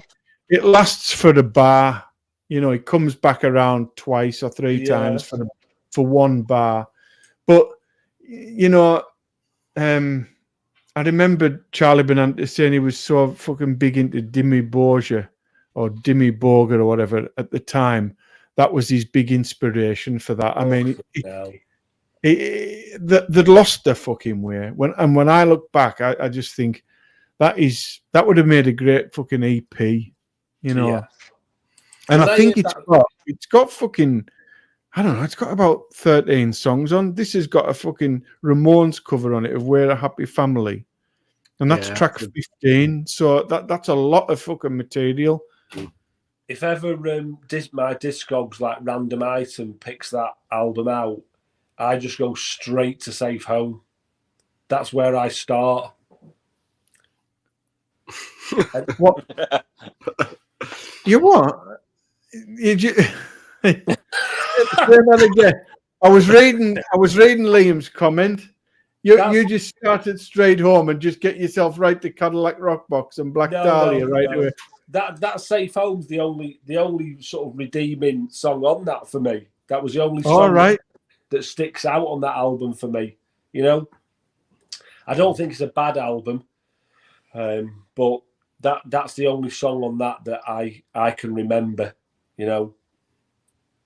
And I think I was thinking about when we were doing this topic, and I thought, I wonder how many albums we'll show from bands that started off in the 80s that are still going, and and I thought to myself, I don't reckon there's going to be many. I think there's some great ones, but I purposely only chose newer bands and newer releases. Yeah, there's a lot. I think there's a lot of great ones where bands are still going, but there is. I'm not saying they're bad, but they're nothing compared to their 80s or 90s output. It's like that. The Anthrax, Cadillac Rock Box, Metallica. They bring an album out, and one of their songs is called 4x4. You just think, what the fuck is going on here? Yeah, but if Mike was to show, if Mike was to have shown Worship Music or For All Kings by Anthrax, I would have stood up and give a standing ovation, because I think they are absolutely fantastic albums. And Anthrax put out an album few and far between. I'm sure it's all to do with the monetary how it's going to come in, but it's not. They're not rushing to get stuff out. And even with Metallica now, I think if Metallica hadn't of been so popular on Stranger Things, they wouldn't have rushed the album they got out. Absolutely, now. I think they've rushed it out. Yeah, I think it's meh. It's really, don't forget about us. We're the band that was on Stranger Things. Yeah. No, I like that album, to be honest. But like you say, it's got a really strong start, and then it just kind of fades off. But I find that with a lot of Anthrax albums, they've got really great tracks and some really fucking shit stuff on it. Like I've never been like the biggest Anthrax fan, and I can be quite I'll be quite thinking about that, but like I'd much rather Worship Music. That's a fucking brilliant album. Yeah. I have to admit, I as much as I've got the Bush era Anthrax albums, there's something in me that I just don't see Anthrax as Anthrax with John Bush. It's when Joey's with them. That's the Anthrax for me. When he always kind of feels like a stand-in. Absolutely, yeah. I'm not saying it's so unique amongst all thrash bands because he's a proper singer. Yeah, and it's no detriment to John Bush. We know how good he is. We know how good Arm & Saint albums are, but there's just something. It just doesn't quite sound like Anthrax to me. I didn't think that at the time, mind. I did embrace it properly, the whole Bush era. I did. I was all for it, but then it's only sort of in the last few years I've listened back and thought. And is that maybe because when Joey came back and then you hear him on the first album that he's back in town and you're like, yeah, there we go. That sounds like Anthrax again. Yeah, I actually think Anthrax with Joey now, everything they do for me sounds like Persistence of Time. I think they're kind of stuck in that fucking mode, the Persistence of Time mode. It's not my favourite. I like For All Kings a little bit more than Worship Music, but I think they're all just a take on Persistence of Time, and I wasn't the biggest Persistence of Time fan, to be quite honest. I mean, I do love it, but not fucking. I think it's bloated. I think it outstays its welcome. I mean, for me, it's always going to be Spreading Among and then State of Euphoria. 1, 2, 3. Fucking. That's it. That's awesome stuff. Beyond that, I can find stuff definitely, but there isn't another solid album. Probably White Noise would be after that. That's a good one. But it's a different style of riffing and everything. That they're kind of they're more a sort of groove metal band at that point. But that's not to say that it's not Anthrax. You can say, it's more groove metal, but if you like it, you like it. If you don't, you don't. Oh, do you know what I mean? Yeah. Like, it's although it's a different take of the music that they're wanting to do, it's still got the name Anthrax on it. So if you enjoy it more than maybe a more thrashy Anthrax, then when I seen them on that tour, they were all really nice to me, and I was in their company for about half an hour. There was a long list there was a load of lads with carrier bags full of vinyl, and the boys were signing it all for them, and I had nothing to sign. I took a demo cassette of our band, and I give John Bush that, and I just stood talking to them while they were signing the records. The other lads weren't even interested in talking to them; they just wanted a vinyl signed. And I said, I feel like fucking Snow White, because they were all like 5 footer. They were really fucking tiny. Anyway, I says, look, I don't want to sound a cunt here, but Scott Ian, where the fuck's Scott Ian? He's the only one that isn't here. And, you know, when you think of Anthrax, he's who you think of. It's a band, isn't it? And they said, you see that bus there? And I said, yeah. And they said, that's ours. And I went, right. And he says, and you say that and just there, yeah, that's Scott's. He didn't even travel with them. Really? I thought, oh, that's fucking killed it for me a bit. Yeah, I just always think of when Mike starts off a conversation with, I don't want to sound like a cunt, right? but he's fucking definitely going to offend somebody.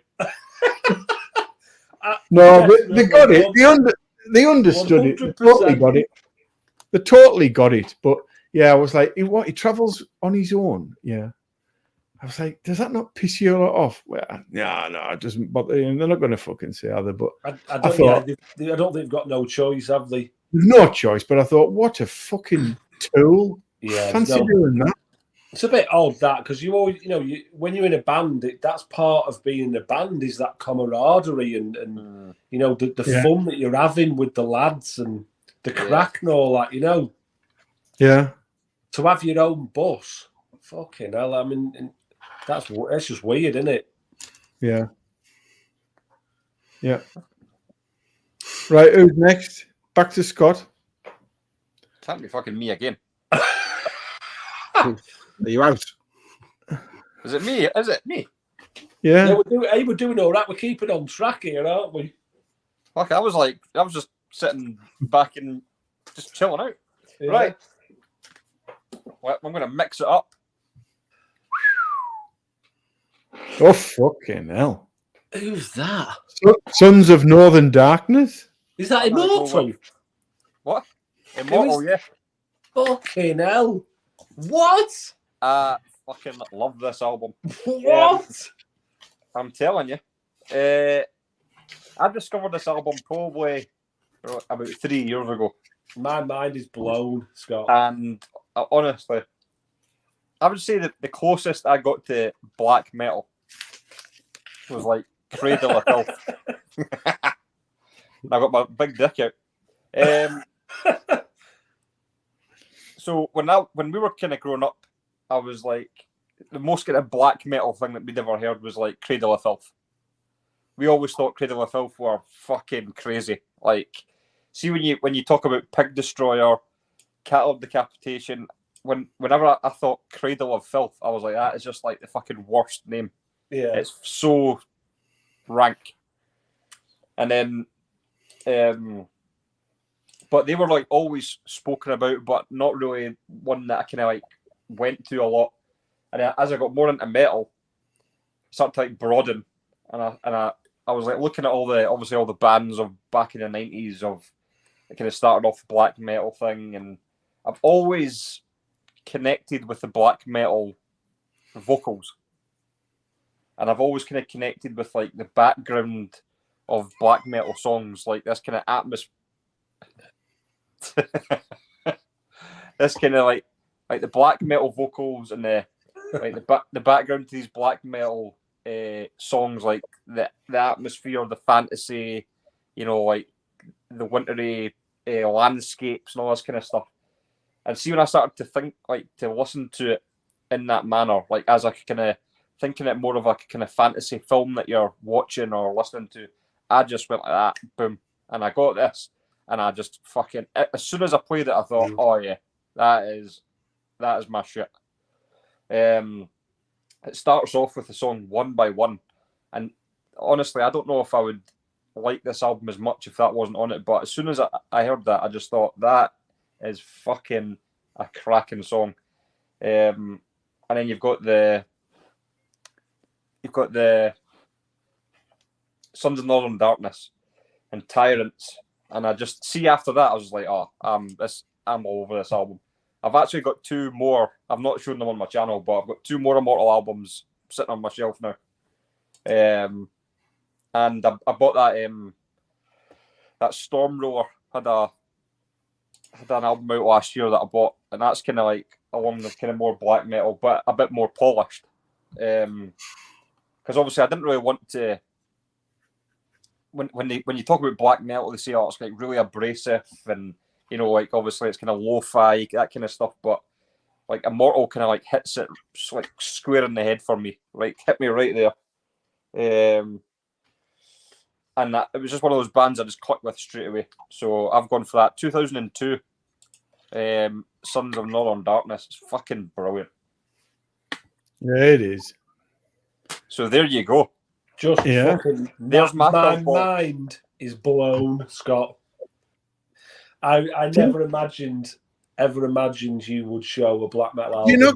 Did you not pick that up after my 5 black metal albums for novices video? I'm sure you got it after that because maybe because there was that and Satyricon, Nemesis Divina. I showed that. That's a good one as well. Yeah, but that Sons of Northern Darkness is fucking awesome. It's brilliant. That's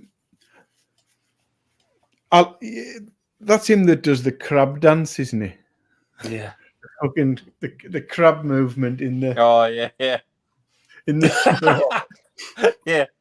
Do you know what? The only thing is with black metal, they've got to be careful that they don't sound like Popeye, because they all. I know. The cable sound like Popeye real quick.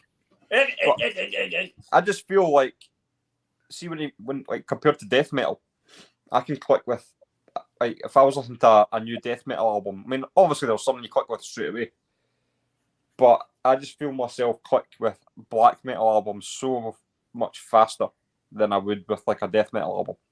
Wow. And I just love those high pitched squealy vocals, are just like, because I just feel like it's like when you're watching like a movie, like a horror movie.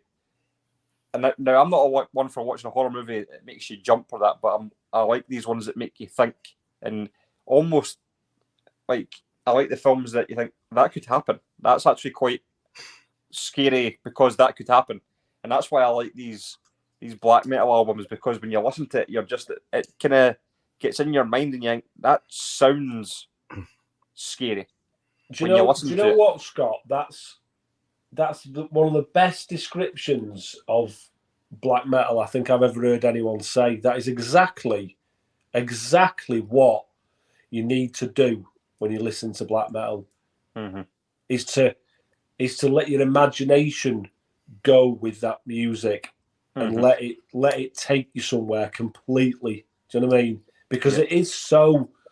Some of it is so harsh and abrasive, and I know a lot of newer black metal bands have incorporated sort of acoustic guitars and keyboards, which again just lend to that atmosphere of being taken somewhere. And that is the perfect way for any novice who doesn't listen to black metal. That's exactly what you need to do. Is you need to literally close your eyes and let it take you somewhere like you would with a film. Yeah, you know, absolutely totally spot on, mate. Yeah, Scott, I can't even look at you right now. Is it the corpse paint? I don't know what to say. So what do you think of that, Andy? You see, now listen, Andy. This time last year, you wouldn't have sat down and listened to 50 death metal albums. Only 30. Sorry, only 30. So I didn't want to overextend myself. Let's not rule out some Impaled Nazarene now. Have a listen to a song, Scott, a black metal song, and Andy, or anyone that hasn't heard it. One of my favourite black metal songs is by Hades, Unholy Congregation. It's not fast, it's just like a mid-paced thing, but his fucking vocals are really, full of hate.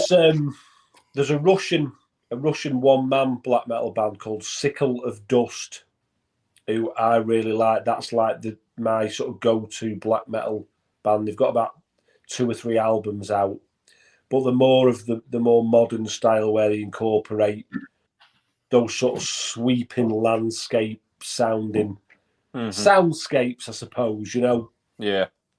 And when they get into that harshness and that speed, you almost don't even feel it because you're just getting carried along in what they've already started. It's just fabulous.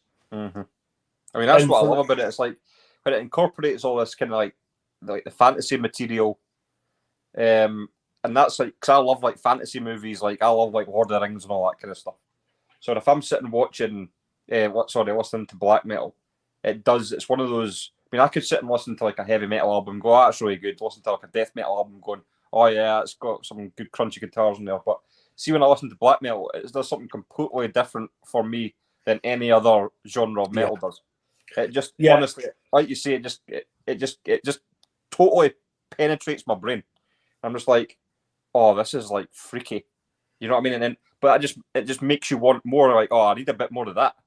And you can't. It's not the type of music you can put on while you're doing a job. You know. No, you've got to kind of like sit and, well, for me anyway, I couldn't just like have it in my earphones while I was like pottering about. I'd have to sit and just go like I'm watching a film.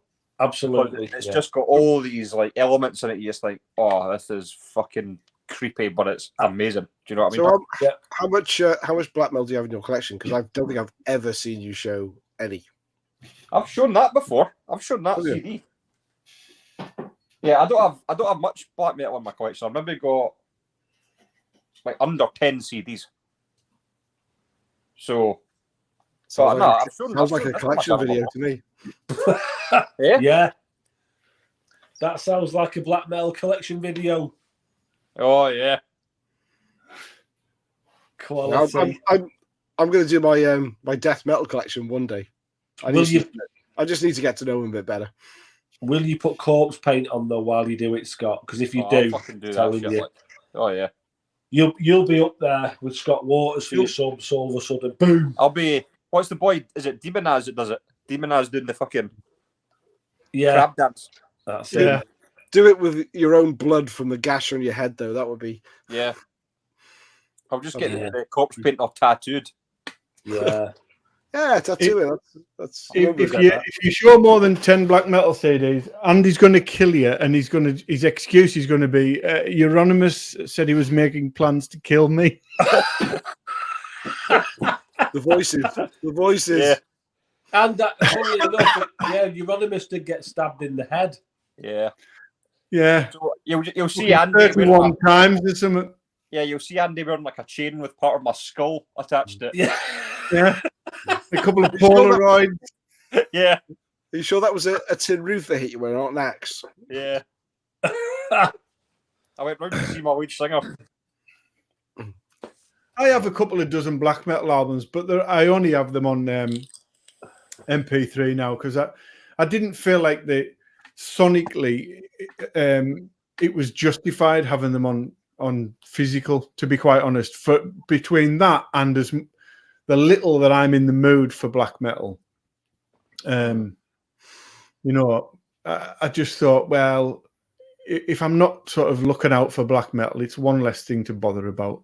To be honest, 90s death metal is kind of fucking everything up for me. It's ruining my thing for music because every time I put something on, like I've had this on tonight, ruining my credibility maybe with talking about death metal and then Phantom Blue, but I've had that on tonight, but usually I put something on and then it's like, oh no, hang on, I need to go over there and pull something out, and it's just because I missed that much of it back in the day.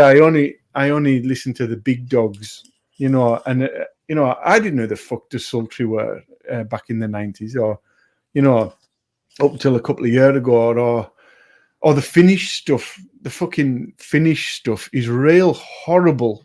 And at first I was like, no, that's not for me. And after I've persevered, I'm like, fuck's sake, I need all of that.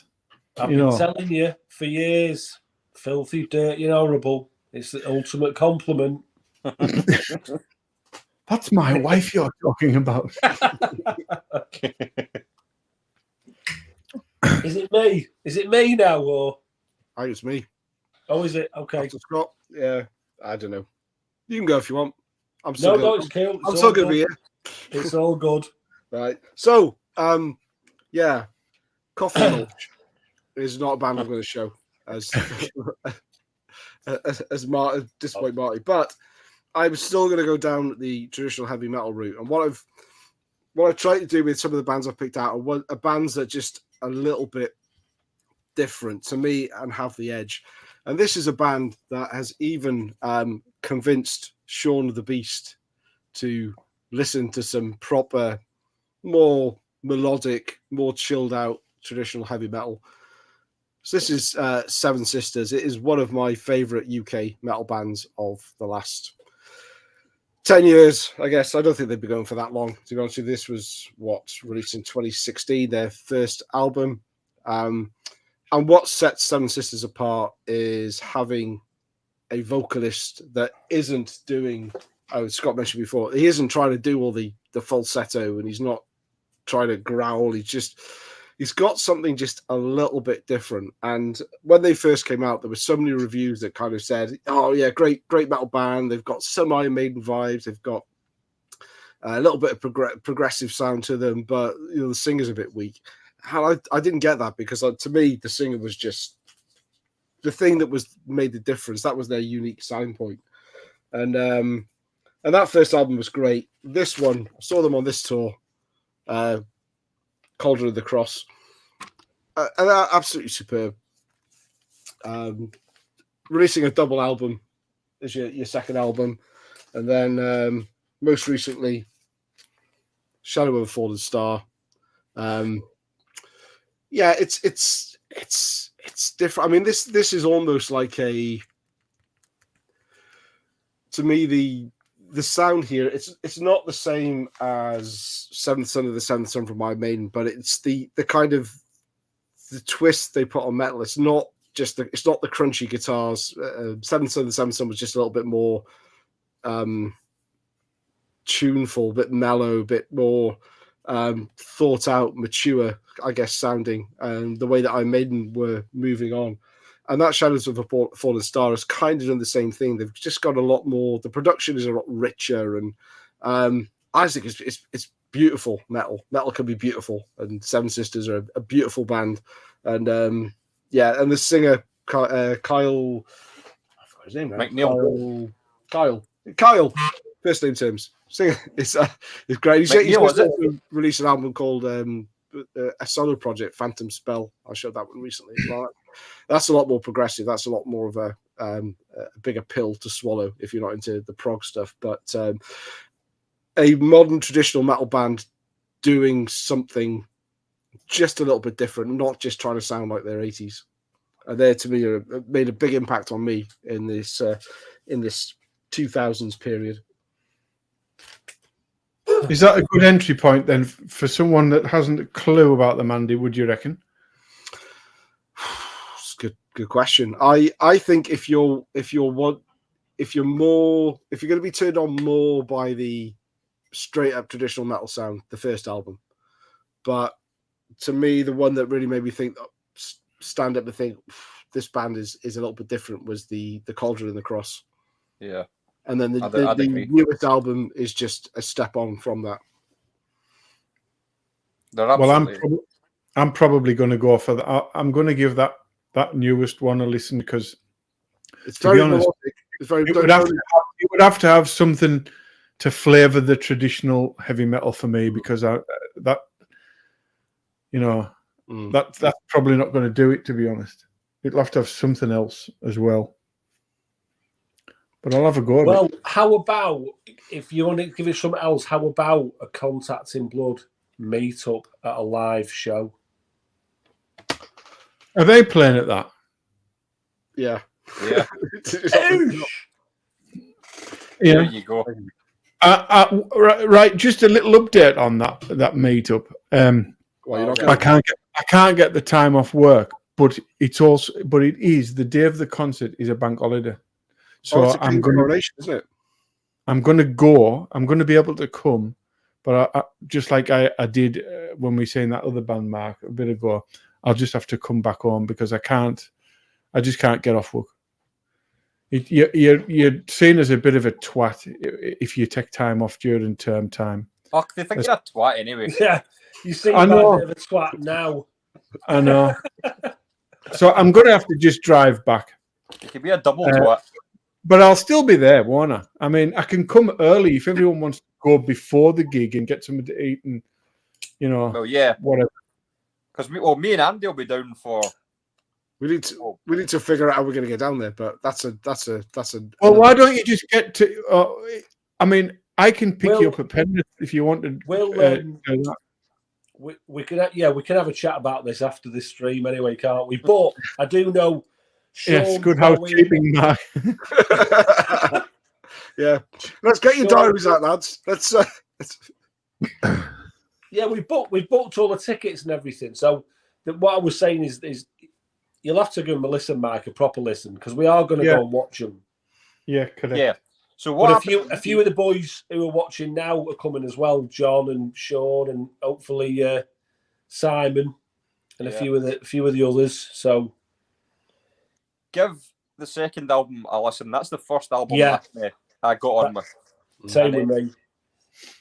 Yeah, that is the one that's probably a little bit more different than the usual. But I think that's why Michael probably get it, because it's got loads of different wee things going on. Like, I remember when I listened to it, I thought, this isn't what I expected at all. They don't follow like the traditional template of what you'd expect to hear. I think that's why I thought, oh right, this is fucking good shit. Like, you know what I mean? So that's when I went back, heard the first one, and then I got the third one. I mean, the third album's fucking brilliant. But I would start with the second one, because that is the Cauldron and the Cross. Right, I'll do that. Yeah, they actually. That's it. So it was Kyle McNeil is the singer. This is the one I picked up the show. I said that twice and you ignored me. So. Yes. No, what I'm saying is, and he actually he produces all the stuff as well, which is kind of good to know that band is able to figure out their own sound. Is that him that come up to you and said, "Are you Cloudy Milder?" Who was it that done that? That was the singer from Toledo Steel. Oh, right. It was at that show though. Oh, was it? Yeah. Go on then, Mark. What do you got? And I think a Toledo Steel not playing at this one we're going to as well. Eliminator. Who else? It's Riot City. Riot City, yeah. Yeah. Okay, right. So we're back in the realms of filthy, dirty, and horrible. And it would be outrageous of me to not show a HM2 soaked death metal album. You know how much I love all that. And this, for me, this was originally released in 2011. This is a reissue I've got. But this is the band Entrails. And this album, The Tomb Awaits. So this is... We talk about HM2, and obviously, you instantly get that Entombed and Dismember comparison. There's no denying that. But this band is 2011, so they're incorporating a little bit of their own style into the proceedings, bringing it up to a little bit more modern. It starts off with this acoustic guitar. Dan saw them last week, in fact. They've got about 4 or 5 albums out, and I enjoy them all, but this is their second full length. And there's something that's... Sounds like genitals, Rob. I suppose it is, yeah. It's got the ENT. Anyway, don't spoil it, Rob. If I was to say to anyone, if they're thinking about trying to find a band that encompass that Entombed and Dismember and that old school Swedish death metal sound, these guys do it on this album. The newer albums that they've got out are a little bit more For me, a little bit more subdued and a little bit more melodic. The production on this is superb. The tone of the guitars is just superb. And it starts off with this absolutely beautiful sort of a Spanish acoustic guitar sound. And it really draws you in. You think, wow, I wasn't expecting that. And then when this riff kicks in, you're just like, oh. And it just reeks of old school Swedish death metal, but just done really, really well. And because it's got that sort of modern feel to it, it's not just like full of the D beats like a lot of the Swedish sort of bands do.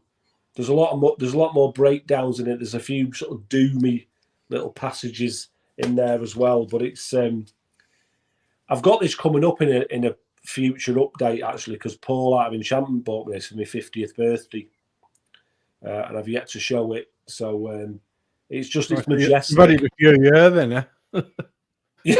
Yeah. I've still got those 2 Obituary albums to show coming up in an update that you boys bought for me for my 50th as well. I'm fucking miles behind. It's just superb. It's old school Swedish death metal. It reeks of the 90s, but it's more up to date version. It's fucking ace. Entrails, the tomb awaits. I have to say, Mark, while I have no input on the album because I'm gonna make a note to actually check them out, because I do like the way you describe the music and it always interests me. But I love the fact that you've had an album for so long you've not shown it and you get to know it before you show it. I applaud that, rather than just go, this is a fucking album, and put it down. You take the time to get to know it, and then you can talk about it. And that's absolutely correct. That's how it should be. Absolutely, yeah. Thank you, sir. On that note, you guys discuss it. I'm going for a piss. Well, I think the album, I'll give it a go. It's absolutely brilliant. Nah, I'm only joking. I've never heard it. I think even Andy, because I know Andy's got, he's aware of Left Hand Path and things like that. But it's, especially for someone like Mike, I know Mike, he listens to those albums. He doesn't need any other bands playing that. He's got what he needs from Entombed and Dismember. But I just think you'll find something a little bit interesting in this, Mike. Yeah, well, I'll give it a go then. If you say there's a bit of a different spin on on something I already know, then fair enough. I'll give it a listen. Yeah, excellent. But with me, see, I struggle with the modern death metal, and it's mostly down to production. Whereas with the 90s, there isn't a great deal that I put on from the 90s that I haven't heard and don't instantly take to. I think the last thing that I had to give a few listens to before I was happy with it was Pungent Stench. That Pungent Stench album with the blokes kissing, but it's just one bloke twisted round, isn't it? Been caught buttering. Yeah, which is actually just come back on Black's. Just it's back on eBay for 22 quid, so I'll pick that up. Yeah. But that took me a couple of listens because I was like, I like this, but there's something not right about it as well. But Sinister, actually, tell a lie, Sinister, all their albums are coming out on Cosmic Key now. Yeah. And I didn't like Cross the Sticks years ago, to be honest. And then I put Diabolical Summoning on the other day, and I thought I might try that. But it to me, it's just like I get what they're doing. I get that from Deicide. I just think they're like that's what they sound most like. Yeah, I think sometimes with bands like that, Mike, it's like my thing with Incantation. I've been picking up more and more Incantation albums, but I don't, as much as I love them and I am really enjoying them, I think if you weren't there first, initially, when they came out, it's hard to, because of the plethora of other bands that are out there, it's hard to find a connection like someone who got into them in the first or second albums. Sinister's one of those bands, a band that completely passed me by back in the day. And I enjoy them, but I don't connect with them as much as other people who got into them in the early 90s, you know? Well, yeah. I just think what they're going to give me, I'll get from Deicide. Yeah. Where I did listen to them back in the day when they came out, you know, from the first album. So I've got that connection with them, and it's easier. Yeah. And plus, I've got something a little bit more. And I mean, to be honest, I mean, the religious stuff gets me down. Even it gets me down with Striper when they're banging on about it. It gets me down with Deicide. I don't fucking believe in any of it. So when they bang on about either one, whether it's the fucking Satan or God, I think, oh, fuck off. Try and think of someone else, because I don't believe either side, you know. So, you know, like some of the Deicide stuff is just a bit fucking heavy going because it's just constant. But the first album for me is still king because it mixes up a few different things and the got first the two, pitch yeah. vocals. Satan Spawn, the Caco Demon. Yeah, it is. What a great name for a song. Satan Spawn, the Caco Demon. Right, I'm going to show you now next the thing that I listen to most. I mean, if a show shine down, I'm going for a shite. No, honestly, no. What I'm going to show next, everything else pales in listening time and taking it all in. Everything else pales into insignificance. Guitar Hero. What the fuck? Guitar Hero came out in 2005, and by 2005, most of my music listening was to and from work in the car, if I was lucky, or, you know, oh, we're going to see such and such. Ah, yeah, I'll come then. It's a social event, whatever, you know. But when it come to being at home, and if I was going to listen to music, this in 2005, 6, 7, 8, this is how I listened to music. I just played fucking Guitar Hero solid for 3 years. I bought every fucking, like, the big box package, that one there showing the Metallica one. I had about 2 or 3 of them big boxes with the different guitars. I just absolutely fucking ate it up. Like, I just couldn't get enough of it. Of course, the track listings were like, they got progressively harder. I don't know whether any of you lot have played them, but you set off with stuff like Cheap Trick and Aerosmith and stuff like that. And then as it got harder and harder, you had like Rain in Blood and fucking Caught in a Mosh and all those sort of things. And then I think the hardest one on one of them that I had was Through the Fires and Flames, that Dragon Force song. Oh, which was yeah. Absolutely mental. That was like when you completed the game. Yeah, I couldn't do that, but I got to a point. You never completed it after 2 years. No. There was loads of them. I had them all. I got to a point where I could do most of the songs on expert. I couldn't do Through the Fires and Flames though. That was the only thing I couldn't do by That was ridiculous. So have you seen like the videos of the folk doing those like that? No. It's outrageous. It's mental. I bet even Joe Satriani couldn't do that. But I mean, that got me. Honestly, there was a lot of like classic metal and stuff in the sort of earlier stages of the games, and it would flash up on the screen, you know. such and such by Judas Priest or whatever, and it introduced me to a lot of classic metal that I'd heard the songs because I've been in sort of rock nights and nightclubs and stuff. I'd heard these songs, didn't know who they were though, and Guitar Hero introduced me to a lot. And honestly, I spent hundreds and hundreds of hours playing that compared to, you're lucky if I fucking listened to an album really back then. It was all Guitar Hero, and that's what got me. And then when the Guitar Hero Metallica dropped, it came out at the same time as, one I pulled out to show. It came out at the same time as Death Magnetic.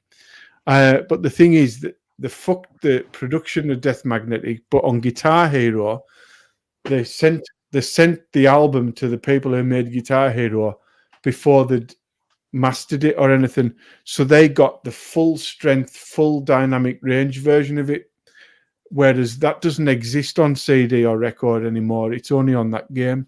It sounds miles better. But yeah, that's what I remember, sort of 2000 to 2010. That's easily dwarfing everything else that I done to do with music. Wow. When you played the songs and were getting into them, off the back of that, did it make you want to go and buy the albums? No, I wasn't at that place at the time, Mark, to be honest. It made me want to go on Napster.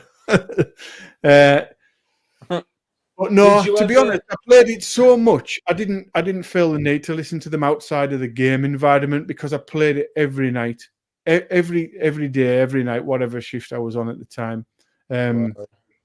It was just constant.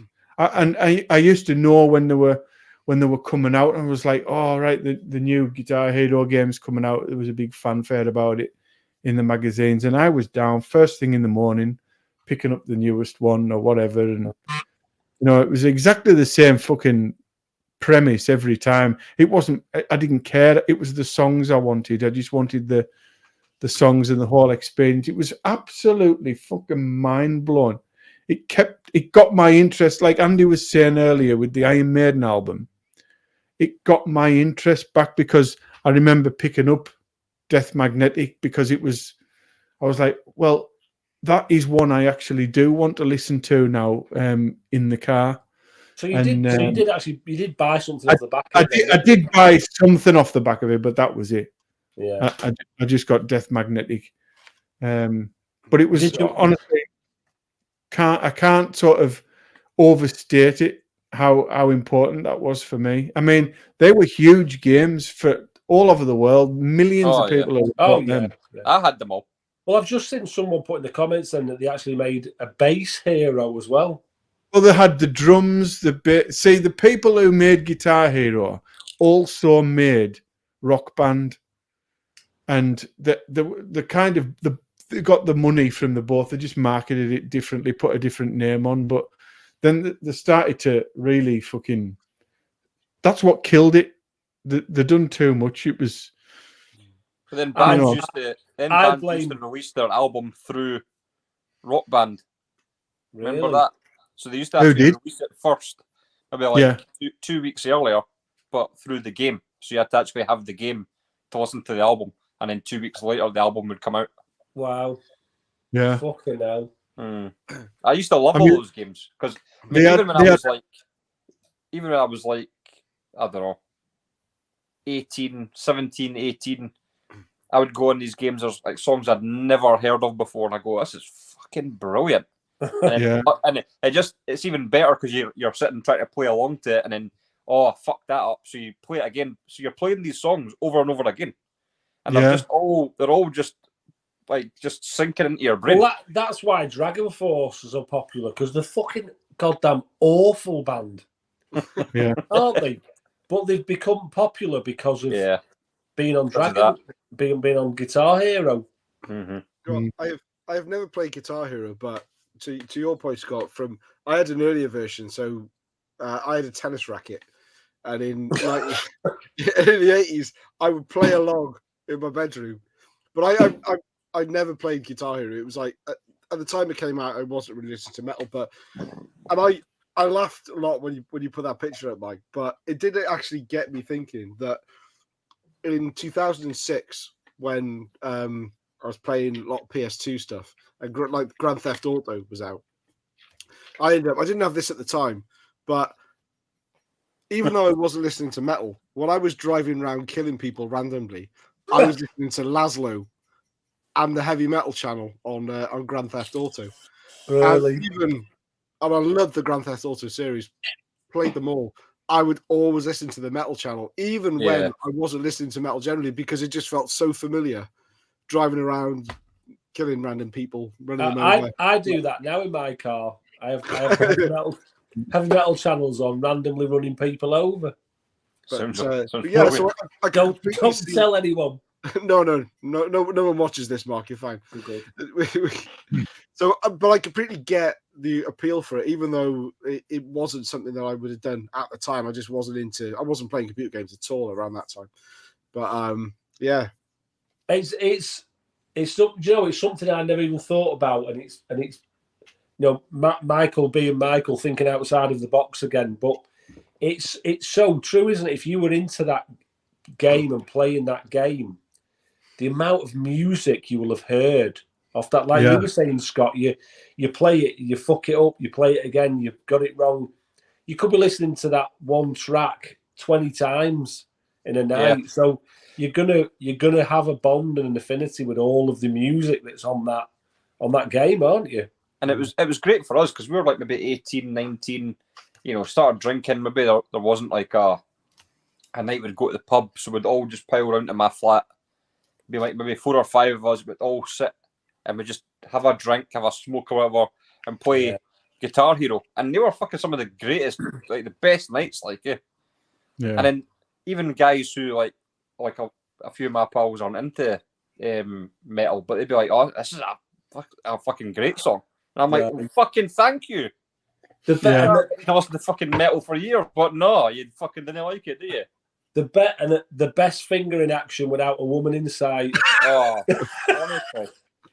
It was just practice, wasn't it? She's in for a treat when I go upstairs. Oh, fucking hell. As long as you put the soundtrack on. Bad boys are. Dragon Force tonight, love. Would you have the soundtrack on and all of a sudden go, "No, sorry, love, I missed one there. We're going to have to go back to the start." I missed that note. Achievement unlocked. Yeah, because remember, you used to do guitar battles against Tom Morello and Slash. Yeah, and all that, Slash. Yeah, really? Yeah. Oh yeah, it was a hell of a wide. And when you got all the games like I did, I mean, I had a fucking lot. You were talking maybe 300 songs, 400 songs then, when you had as many, when you got all the games. You're talking a lot of music. Now that was it. That was kind of where I was in life. That was like I said, that this period was all about me partying, going fucking mental. Didn't spend a lot of time in the house, couldn't sit still. So when I was in the house, I was doing this, So, yeah, I didn't think anyone would show that. I didn't know if it would be on anyone's radar, but honestly, that dwarfs everything else for hours spent. It's stuff like that always gets a good discussion as well. So. Yeah. Look at the comments coming through. Lots of people played it. I kind of feel bad that I never did. I was a real life guitar hero, so I didn't need to play it. I went back. A mate of mine got it for the PS4 or something like that, like years later, and me and him were like really big on it at the time, and we went back to it, and it just didn't work anymore. It was like, fucking hell. I was, put something on that I know I was good. Put that, fucking hell, absolutely useless. I just you're like it. Marty McFly at the end of Back to the Future when he's fading away in your car. Yeah.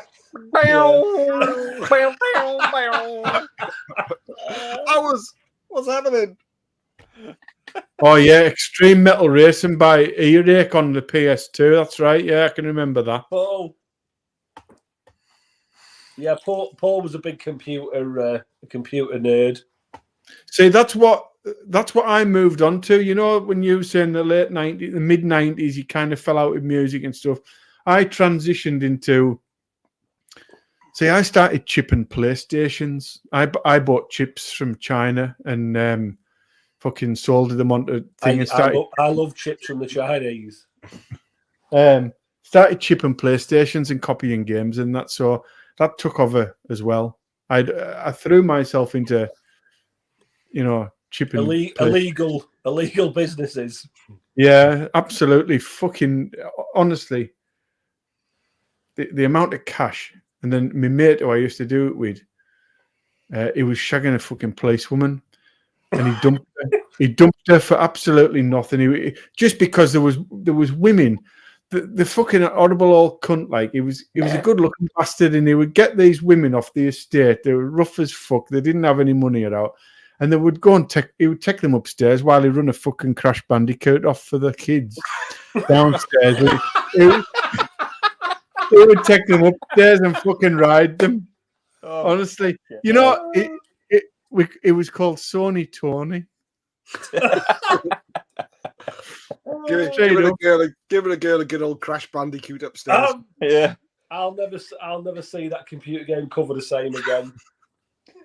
Crash Bandicoot. You fancy a bit of Crash Bandicoot? Oh yeah, he would come downstairs and throw fags off and what's crack with you? Because you know you'd see him putting his shirt back on and fastening his pants.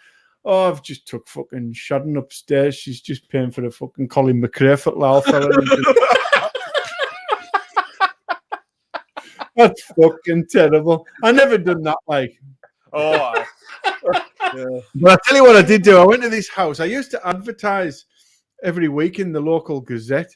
And what I used to do is I advertised that I sold upgrade cartridges and compatible games for PlayStation. That's how I worded it in the advert. And then fucking duckhead in the Gazette didn't know. And I was just, you know, I run that advert for 18 months every week in the Gazette. So a lot of people used to phone me phone up, and this woman said, "Can you come? Will you come and see what you can buy? We're skint, and we thought you would have plenty of money with copying games and that." So I went to this house through Wookitten, and it had been boarded up because the fucking police had smashed it with one of them fucking ram things. And I walked in, and this lass gave me all this. She had these bits and pieces, and I felt sorry for her, so I fucking give her a tenner. And this bloke who was lying on the couch, he come round and he was rubbing his eyes, went, "All right, mother." Says, "All right, Paul." And he goes, "Are you the guy that does the games?" I went, "Aye." And he goes, "Have you got Parasite Eve?" And I went, "Aye." "Here, give him that fucking tennis. Will you fetch it round to mother?" So she just gives me this shit for nothing, and this cunt got Parasite Eve. I was thinking, they're just fucking scumbags. Like, you got to. In some situations, I wouldn't put myself in again. Just desperate people. I don't know how I didn't get fucking turned over for money one night. You know what I mean? I have lived such a sheltered life.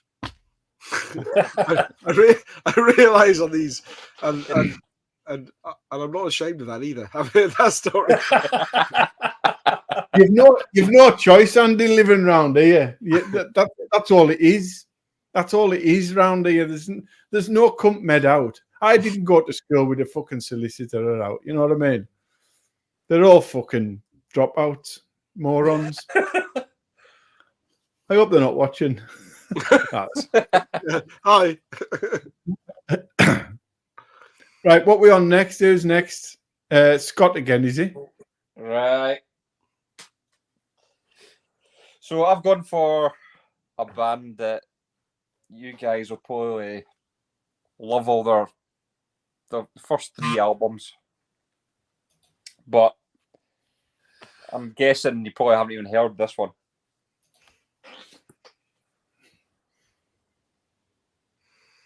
Halloween. I've not heard that one.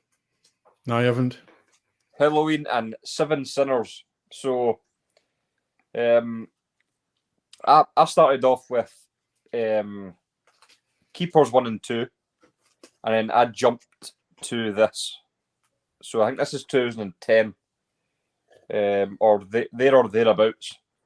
And this was actually recommended to me by a guy at my work, and he said, "Oh, do you like Helloween?" I was like, "Yeah, I quite like the first or the 2 Keeper albums." He goes, "Oh, you've got to listen to this Seven Sinners. It's brilliant." So he put it on in the van. I thought, "Fucking hell, that is absolutely amazing." And it's an album that never ever gets mentioned. Obviously, Walls of Jericho, the 2 Keepers albums are like the 3 that always get mentioned. And then other albums get mentioned here and there for other reasons. But this was kind of like my go-to Helloween album for a long time, and it's got some absolutely cracking stuff on it.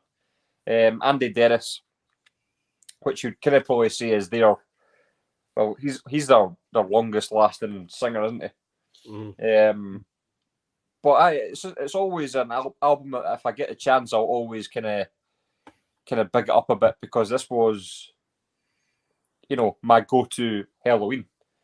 And I know it's kind of obviously different for you guys. You grew up with Helloween in the 80s, and that was your thing, Kai Hansen and all that. But a lot of these, I think, just get overlooked because they're obviously, you were so connected to the 80s output that you obviously kind of lost your way in the 90s, and then all of a sudden it just goes tits up. But this, The Dark Ride,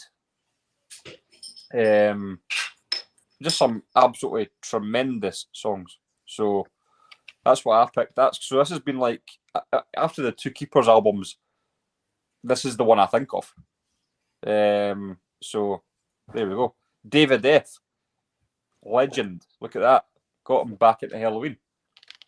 So give it a shot. It's got the font on here is ridiculous. But where do the sinners go? The one that kicks off the album, brilliant. Who's Mr. Madman? What's the one I used to love?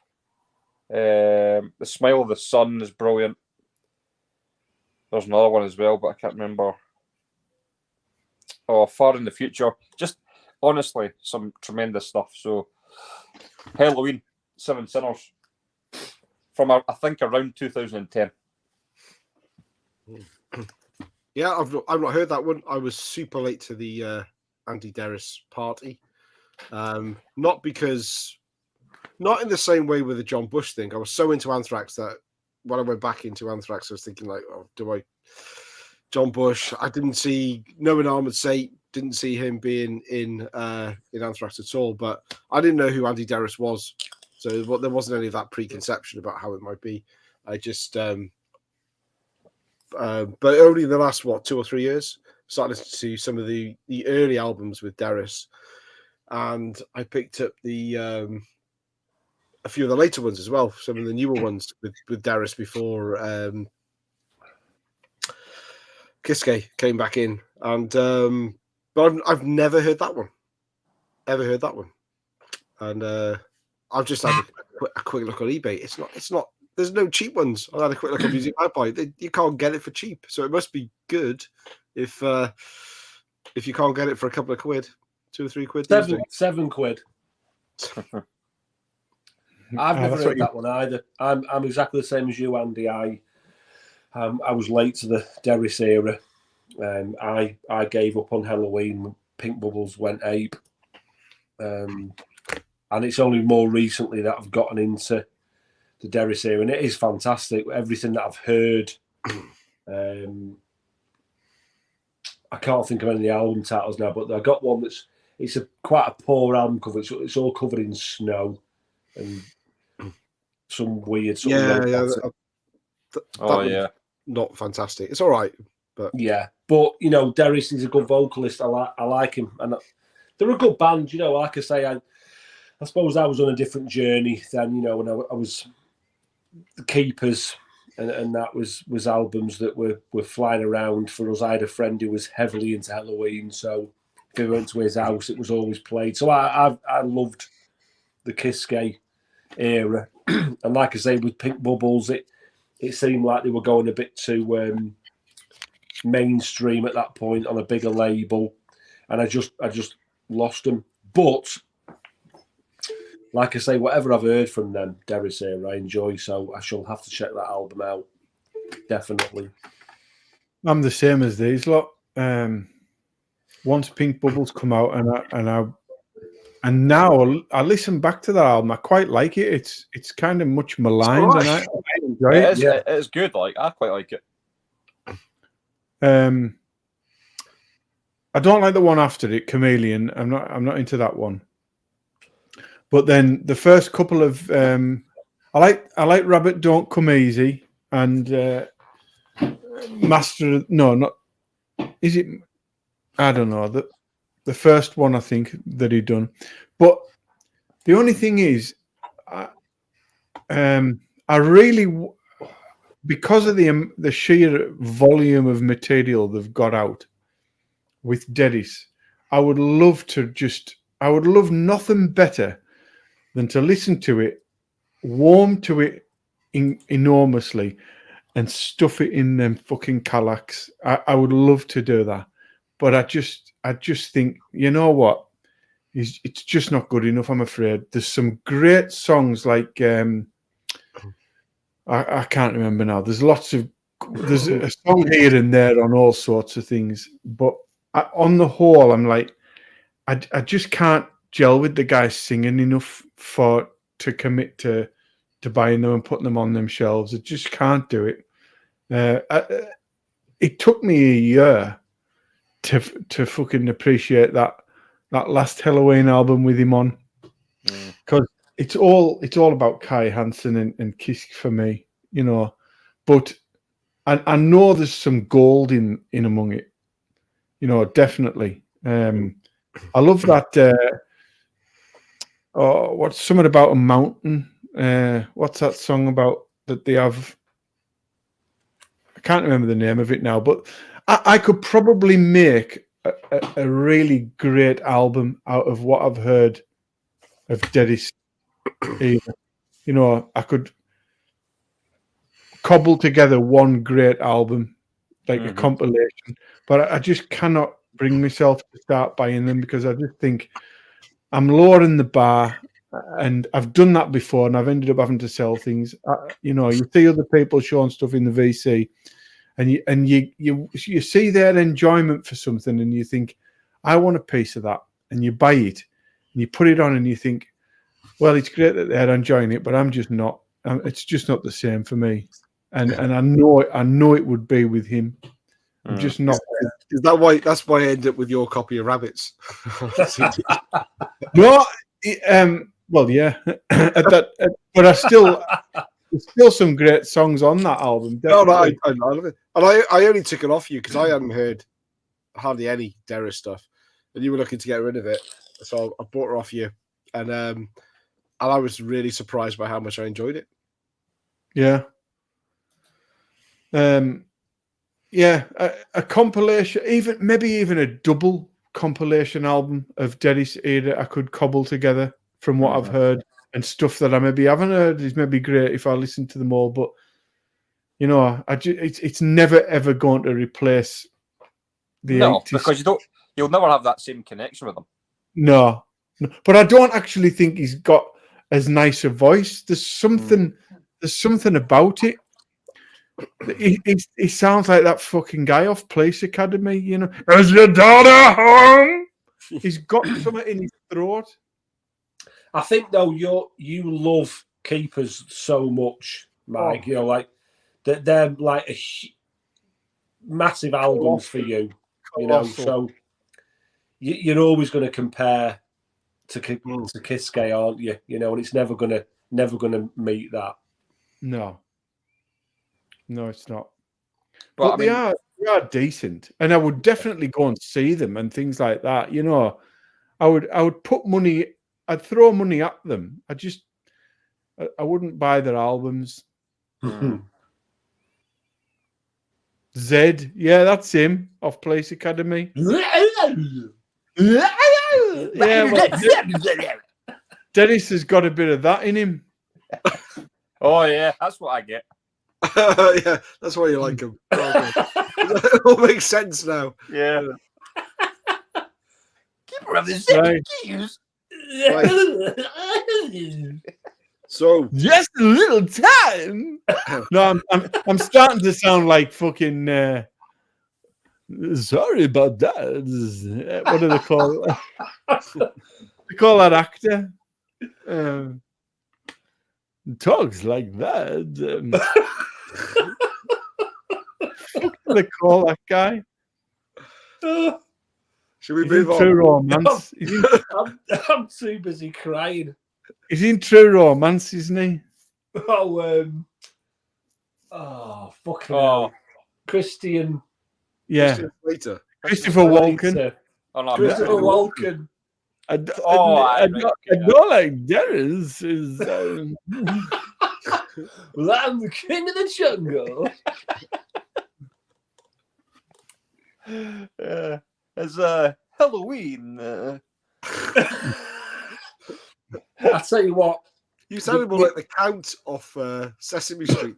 Yeah. you get everything on this. You get everything on this channel, don't you?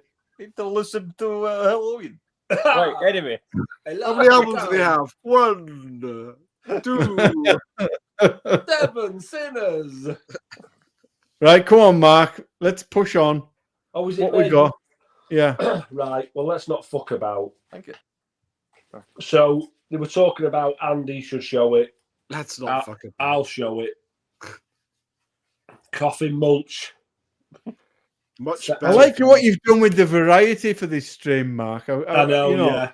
But you know, it's I said it was a difficult one for me because it's you know, but yeah, from Glasgow, Scotland, filthy, dirty, and horrible. Even the back of the EP's got that sort of napalm death hasn't it? Big time feel to it.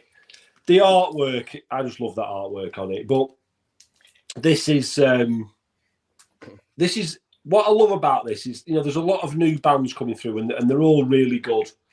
But excuse me, Coffin Mulch, what they do for me is they've got that HM2 sound that you know that I love, but there's nothing about the Sweden sound to their sound. They are far more doomier, far more dismal. The only side of them that sounds slightly Swedish is the vocalist has got that. He's got that raw aggression that LG Petrov from Entombed had. But yeah, they've got everything. They're doomy. They're not blasting. They're not incorporating any modern sounds to death metal whatsoever. They're just keeping it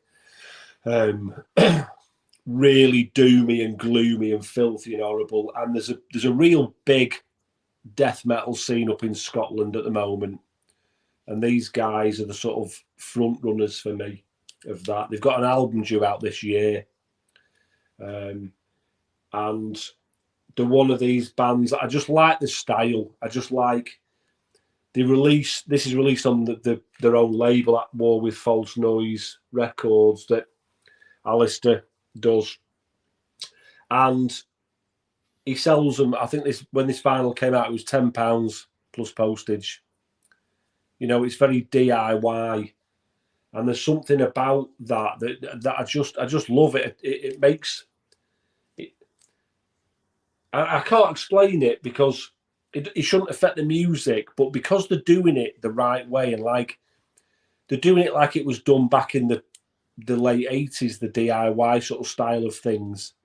I just feel a real affinity towards that, and the fact that these guys are doing that again. You know, the music's great. Like I say, it's not for everyone because it's filthy, dirty, and horrible.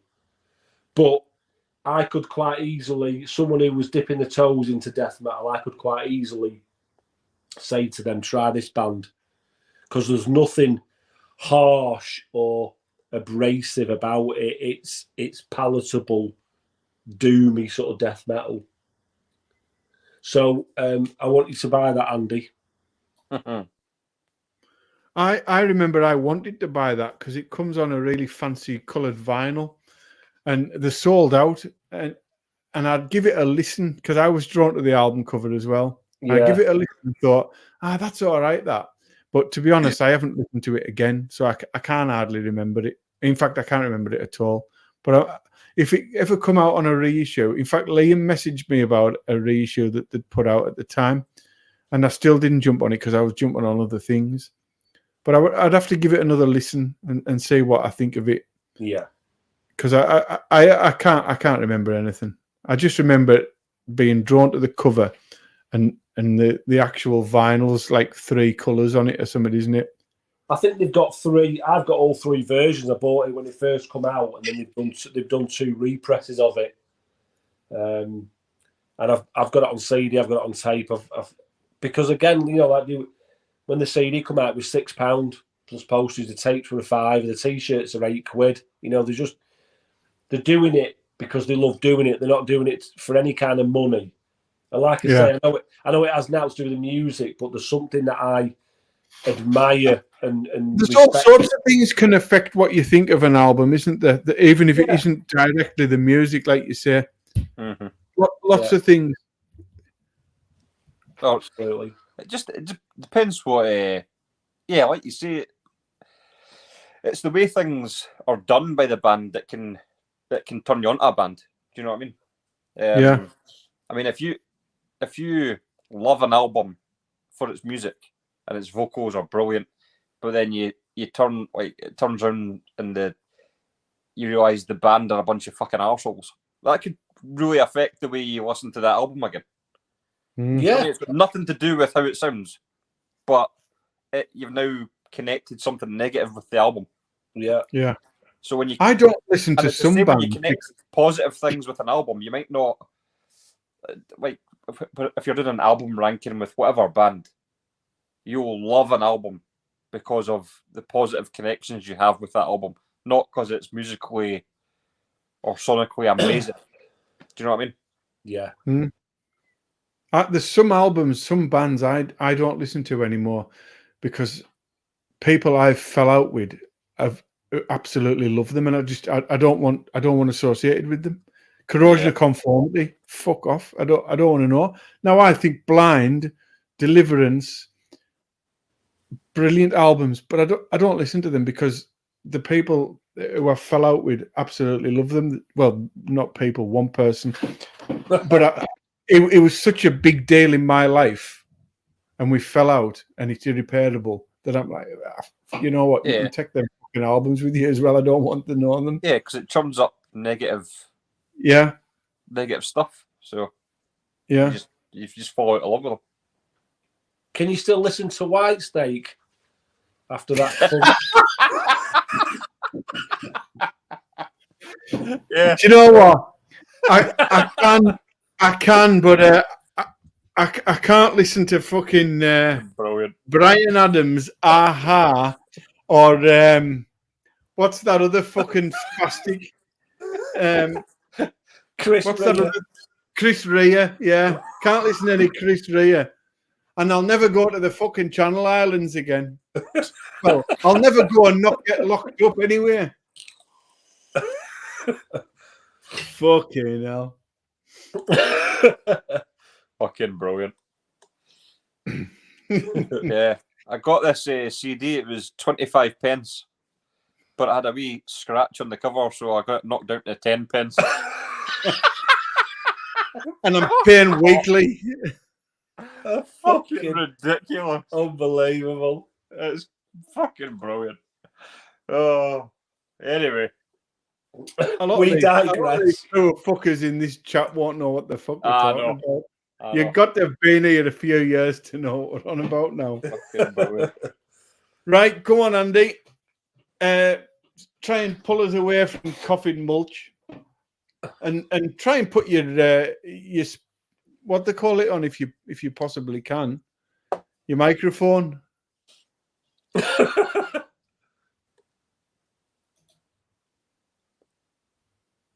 your mic on. He is on mute, isn't he? Get Andy, your mute off. you've got your mute on. You got your mute. Who did that? You bastards! You did that. I can't Why? do it. Well, I didn't. He was having a cheeky We fart. missed all that, Andy.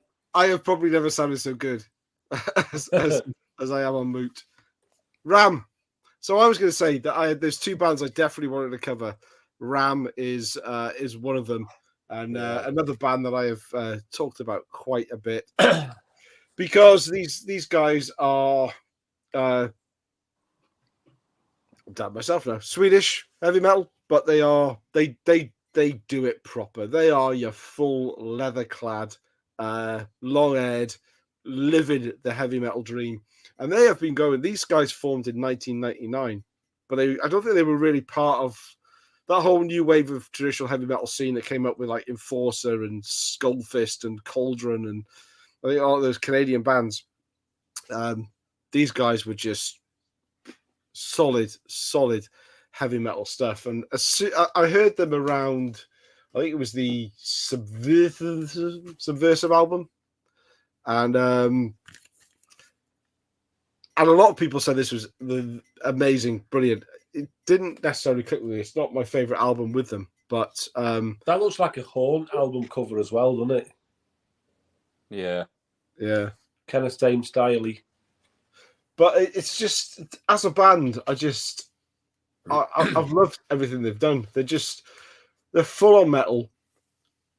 They look like they live the metal lifestyle. I was trying to find a picture just to show on one of the album covers that wasn't. It's actually on the album cover, but I can't find one. But I saw them live in Glasgow, and they were playing a really small venue. And again, it was like I said about Night Demon. It was like a Monday or Tuesday night, and not a night when people go out.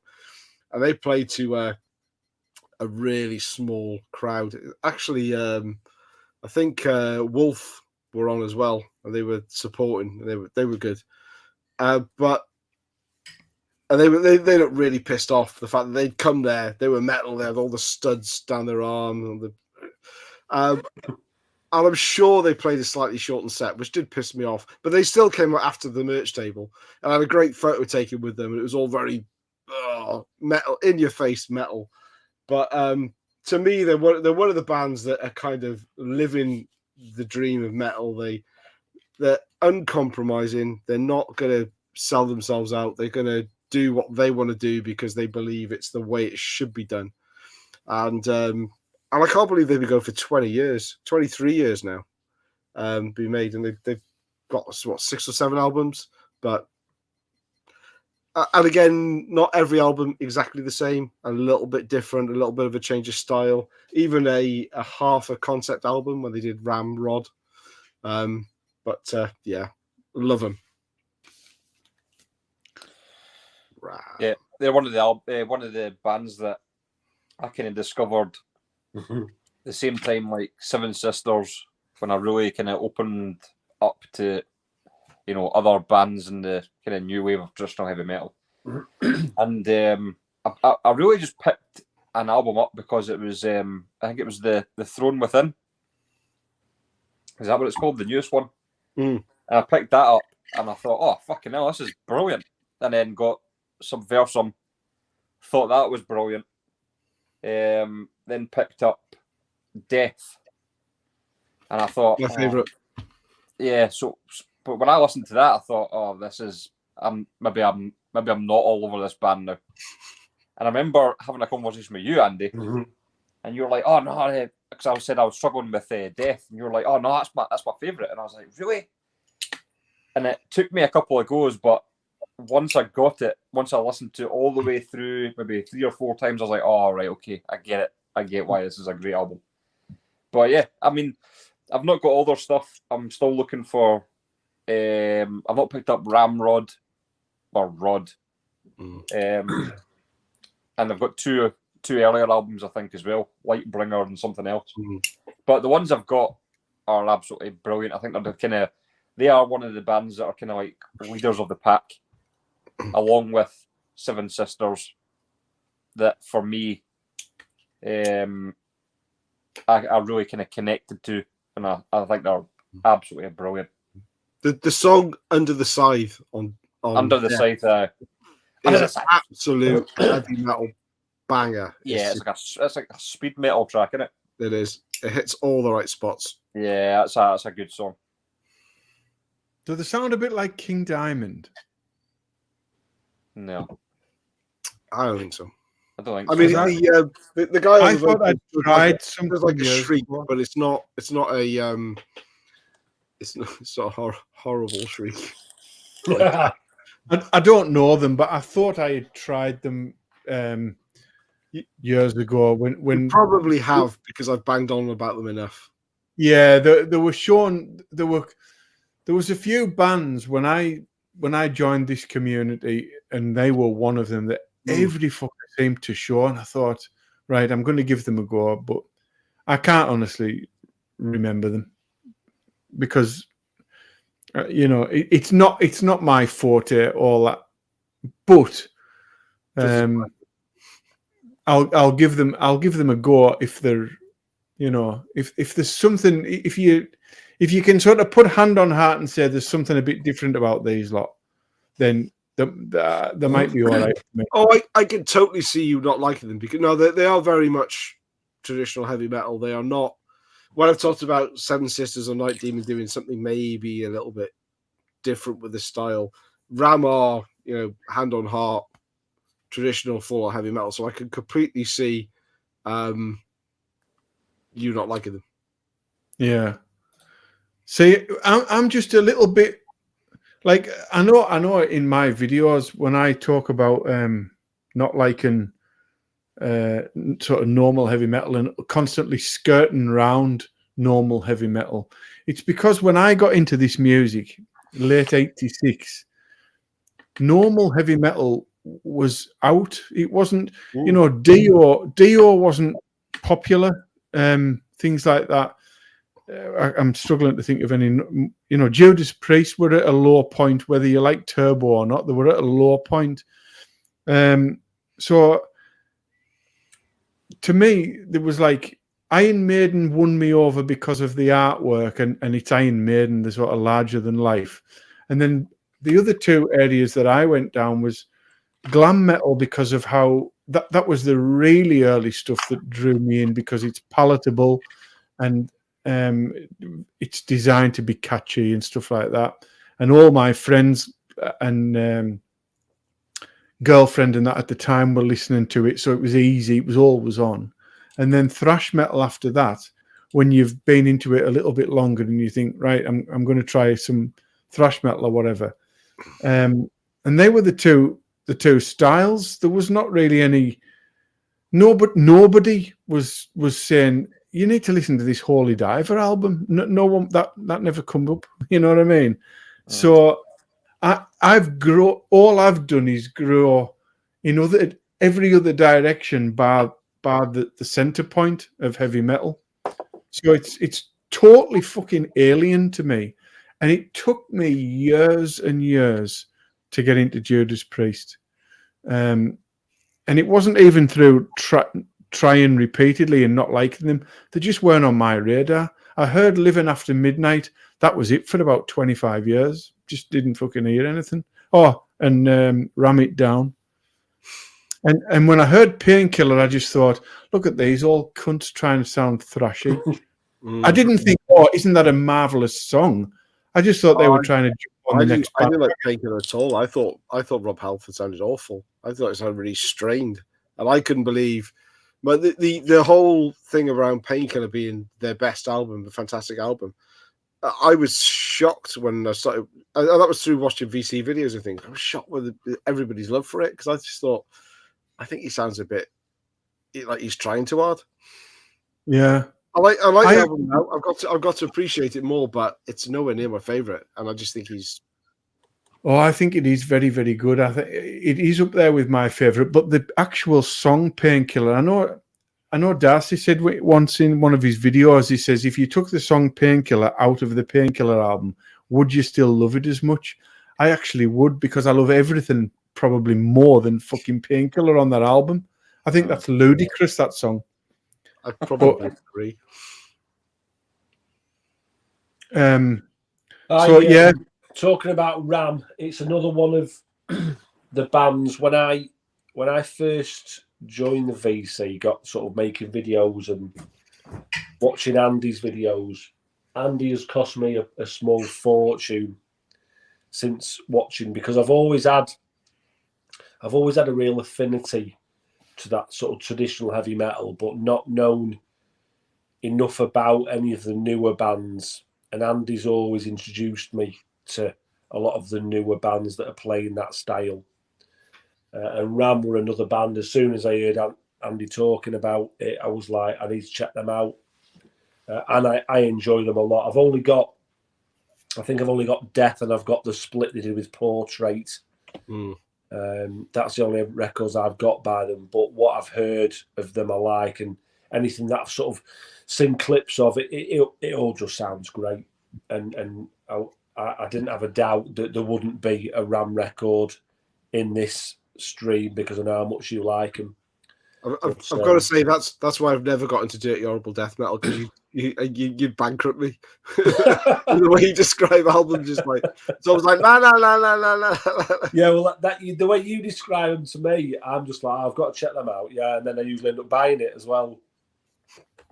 But Good. I'm not complaining. No, don't. But yeah, I like them. I like them a lot. Are they Swedish? Where are they from? Yeah. Yeah.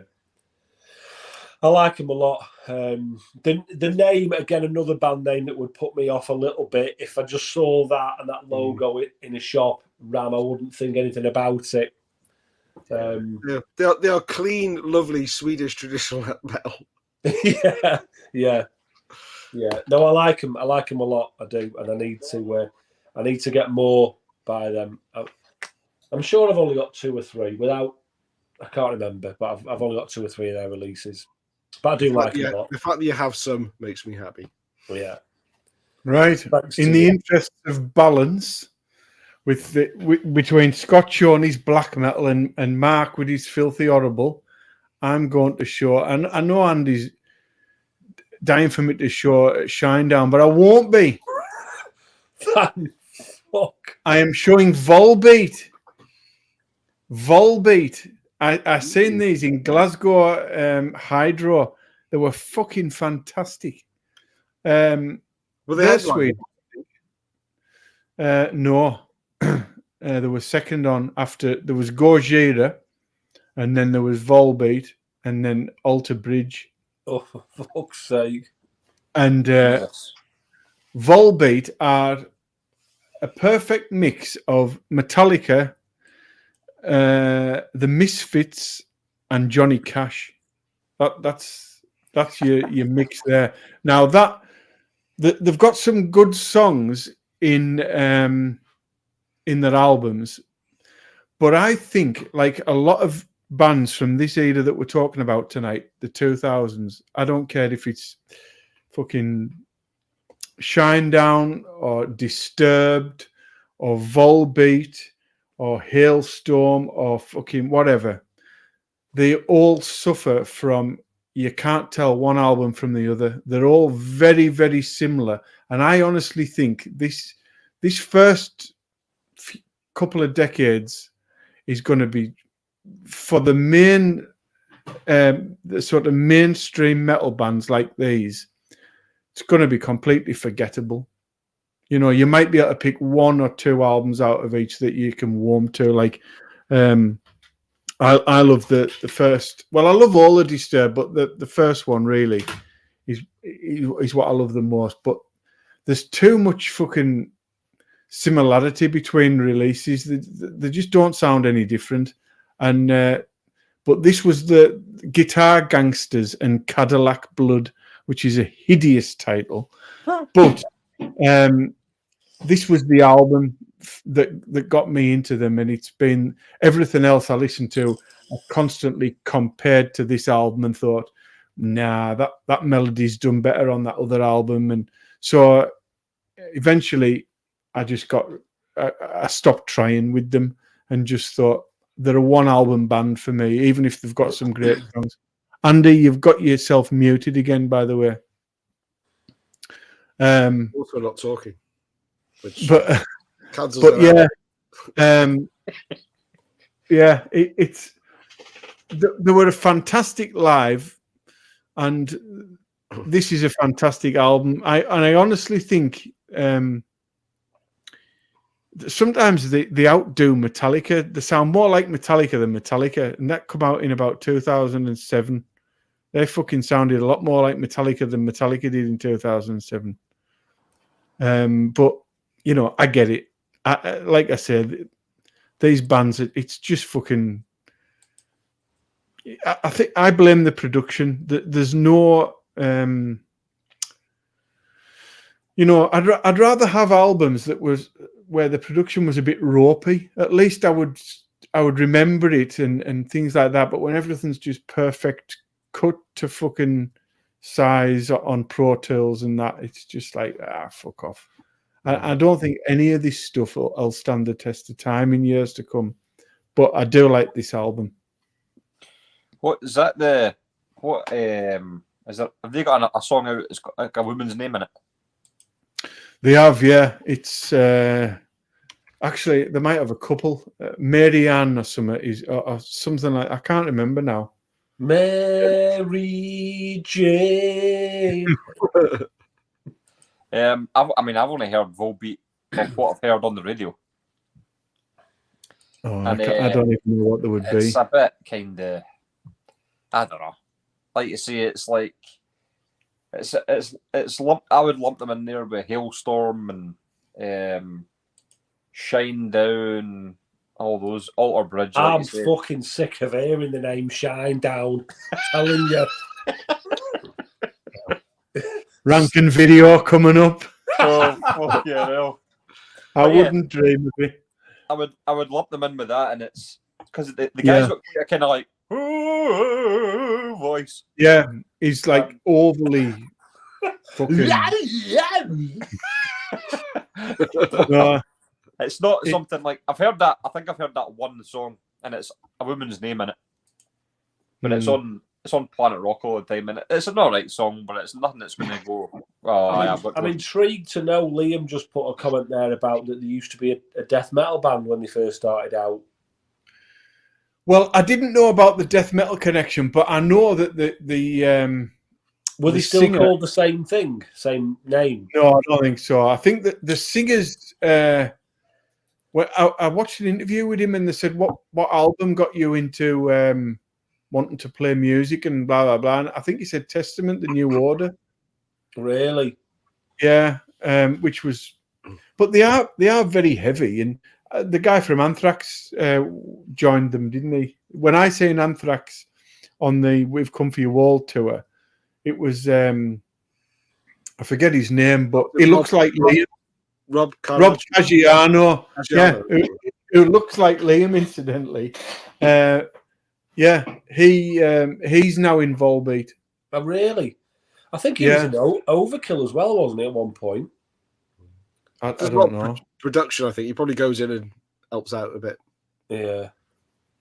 I've never heard them. I've only ever seen live footage of them playing it, either fucking Download or Reading or whatever, one of these festivals.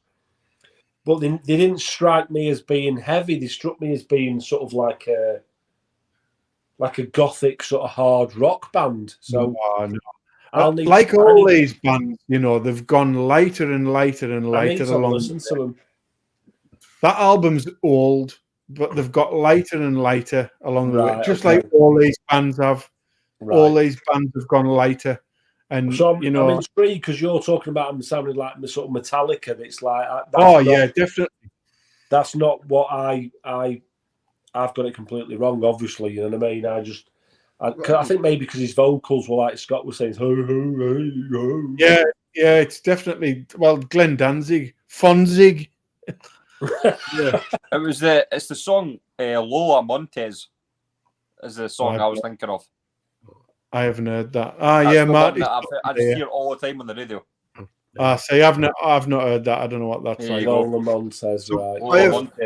I have heard of Volbeat on many a time through the VC, and I know I must have checked them out. I'm sure I have, but there's nothing memorable, and I don't own anything by them. And and again, I'm like Mark. I'm a bit surprised when you said it's like they sound like Metallica. This is what was that like 2007? Do you say that? Yeah. Yeah, it's about 2007. Yeah. So when so Evil, when they started, they sounded like Metallica in 2007, but they all sounded to me like Metallica would have sounded if they hadn't have done like Black Album, and they'd like carried on without the commercial aspect. This is Master of Puppets type of Metallica sound that they got on that album. Really? Is it On really? that Hobby one. All right, I'm going to check. Yeah. You've told me. I'm going to check it out because I know I'm not listening to that album. But if it's Master of Puppets sounding, I'm not looking for any other thing to sound. I mean, don't intrigues me. I mean, take on board what I'm saying. It sounds like Master of Puppets. It sounds like Danzig and Misfits, and it also sounds like Johnny Cash in equal measure. That's what you've got to take in. Okay. Right, that's a bit like a lot to take in for me, but I will give it a go. Are they a bit like Avenged Sevenfold? No, that's like fucking Avenged Sevenfold. Just sound like fucking Sad But True and Guns N' Roses, don't they? No, you Dead But Rising. Yeah, yeah. Just try that album. I mean, it's not particularly long. What's the album called? That specific one? Guitar Gangsters and Cadillac Blood. I mean, I'm right there. It's no, that's like a me. Pink album. I'm out. Guitar Gangsters and Cadillac Rock Box. Sounds like a Pink Destroyer album, Mark. I mean, surely. I'll definitely check it out though, because that sounds really intriguing. Really intriguing. Because I'm not averse to a bit of Johnny Cash. I'm not averse to a bit of Danzig, and I do like early Metallica, so I'll give it a whirl.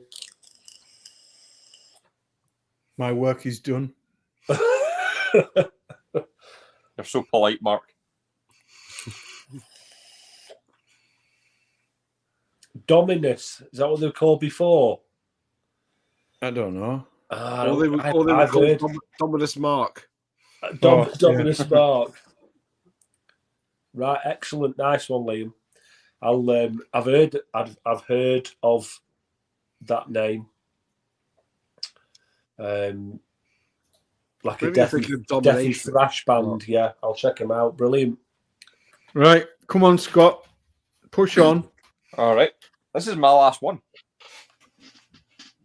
I don't know how many you guys have pulled, but I've only got a couple left. I went for Halford's Erection. This is kind of the album that I thought Judas Priest would be at the time going, we need to get Rob Halford back.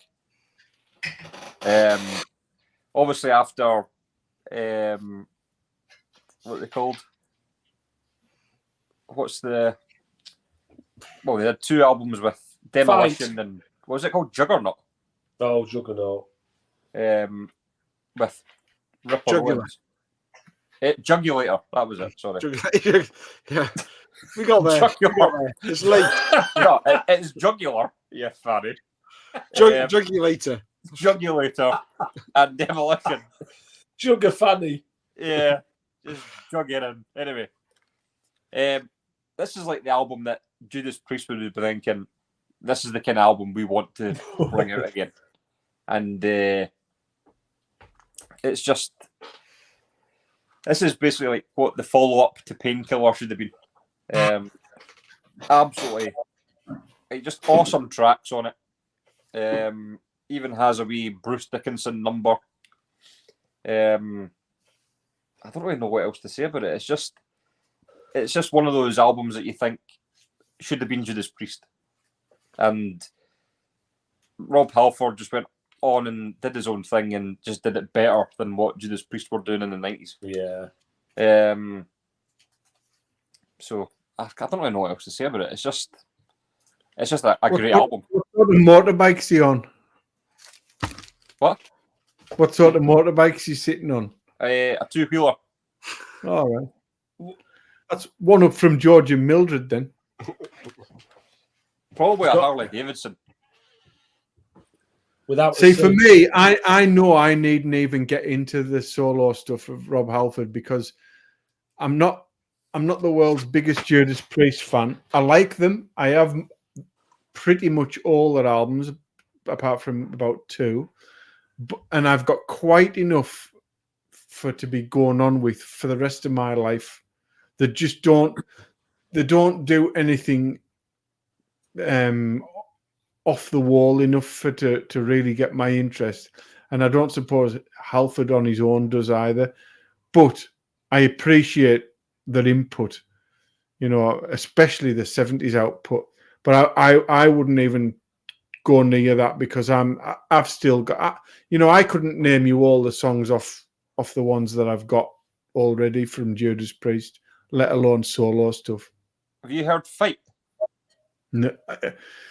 Yeah, it came out at the same time as Chaos AD, and there were. I remember on Power Hour they advertised. They said coming up is the new Rob Halford project Fight, and then right after the advert, the drums come in for Refused Resist, but it didn't tell you who it was, and it's like or whatever the fuck it does. I'm probably doing territory there. I think I was doing territory. And I'm thinking to myself, fucking hell, lad off Judas Priest onto something here. I was all over it. And then, of course, Chaos, and I thought, oh, that's not fucking him. So that was it. I waited for them to come on, and then I wasn't into it. It was he had shorts on, and that I thought, fuck off. You're just trying to be Phil Anselmo. Yeah. He had fucking shorts on, so fuck that. Yeah, well, I mean, yeah. Yeah. He was trying to get his shorts on. It was just trying to be fucking fight terror. Yeah, it is quite groove metal. But it's far too short for my liking. But the way you say it is far better. Like I had shorts on, I don't fucking listen to that. Yeah. Fuck those shorts, like. That sums Michael. The fucking cunt had shorts on. Fuck that. Oh, everyone said it's a fucking 10 out of 10 album. It's a fucking amazing album, but I fucking looked at it, fucking shorts on. Fuck off. Fuck that shorts.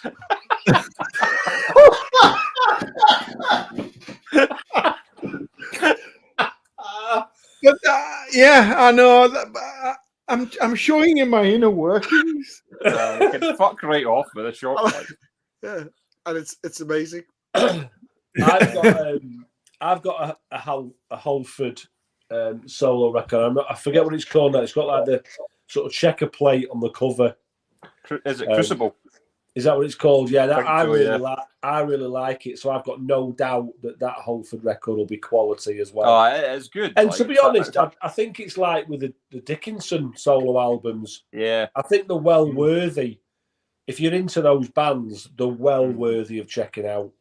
No doubt about it.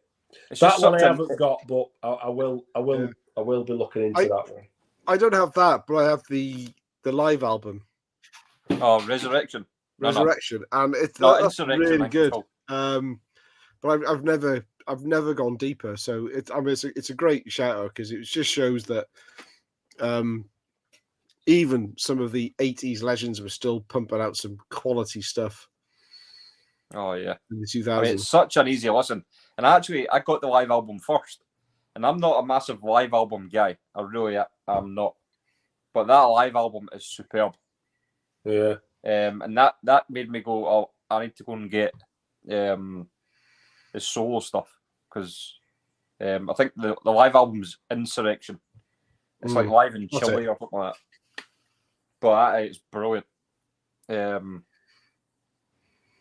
obviously they do some of the fight stuff as well on that. Okay.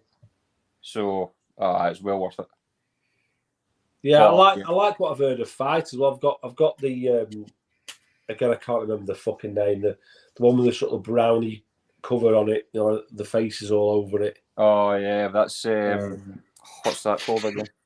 It's the first one that it's their debut, isn't it? But I really like that. Again, it is a bit more groove orientated, and like Mike said, He hasn't got shorts on the back picture, has he? Keep it. Fuck that shorts. Genius. No, but you know what I mean, though. I don't think there's anything worse than a legacy act reacting to what's going on in the modern times. And when in history of music has that been successful? Like Kiss were doing a good thing in the very early 70s when they started and stuff. By the 80s, they were just playing catch up all the fucking way through. Fucking don't bother. I know what you're saying, but I think sometimes artists, and especially if Rob Alford was feeling sort of shut out and pushed into a cupboard, he's still wanting to feel like he's a relevant musician, you know. And I think sometimes they'll do what they think it takes to get their name back out there and keep them relevant, you know. Would Enchantment whether that's fucking drop? You know, like, but does some it matter? Limp Bizkit. Well, but because it's disingenuine, to be honest. If they were going to do that to start with, and you know, like, you can't knock fucking Fred Durst for doing what they do with Limp Bizkit because that's all he's known for. But then, you know, if fucking Cathedral started coming with some, you know, keep rolling, you'd be like, fuck off. That's ridiculous. I know what you're saying, but I'm playing devil's advocate, Mike, you know. Haven't Judas Priest always tried to play catch up? I mean, in the 70s they were quite influential, and then it was almost like new wave of British heavy metal hit, so they almost had to dumb themselves down to British steel and to fit in, because that's the way it was going. They thought, oh, shit, that's where the money is. Yeah. And then when it got to the mid 80s with the likes of Turbo, it was almost like, oh, everyone's doing keyboards, we've got to do that now. And then when it got to Painkiller, it was almost like reacting late, but oh, my thrash heavy metal it's back again. Let's do that. Yeah. I think Judas Priest were trailblazers. They may have been in the early 70s and maybe influenced bands, but then they were always trying to like catch up. Same with Saxon, their first album. I'd agree with that. Yeah, it's kind of like a bit awful, and then all of a sudden they changed their style for like 1980 when they released two albums that were very different from that first one. It was very more sort of boogie rock, and they're kind of like, oh shit, this is the way it's going. We can do this as well. We like it. I think they're going to like it to do it as well. But yeah, exactly. I was going to say, like, the bands can't just go and jump on something just because something's popular. They hear something and go, oh, that's actually really decent, and then their taste changes with the time, rather than oh, what's going to sell more. We kind of want to do what we're doing, but this is going to sell more, so we'll just do that, because nobody can sustain that if you're not really that invested in what you're doing. No, agreed. I suppose you're right in what you say. They are probably influenced by things. I suppose it'll be a combination of the two, won't it? But it may weigh heavier into what you've just said there than someone just saying, actually, let's just abandon everything. Mind you, I don't know, with fucking Paul Stanley and Gene Simmons, I think they would just anything at all to fucking sell. Yeah, you know. Yeah, they're their own beast. Have you seen in the news that fucking Mick Mars is suing Motley Crue now? Yeah. It's fucking ridiculous, and it's like, fuck it, you're 71, and the rest of them are like 65. You're like, he obviously didn't get a good severance. No. And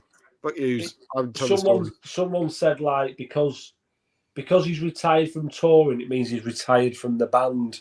Yeah. And he's like, no, I've just retired from touring because I'm an old fucking man. I can barely stand up. Yeah, but what they're saying is that that's all we do now. All we do is tour. Yeah. Well, we don't make any albums. So if you're not going to tour, then you can't get like a quarter of what we're making.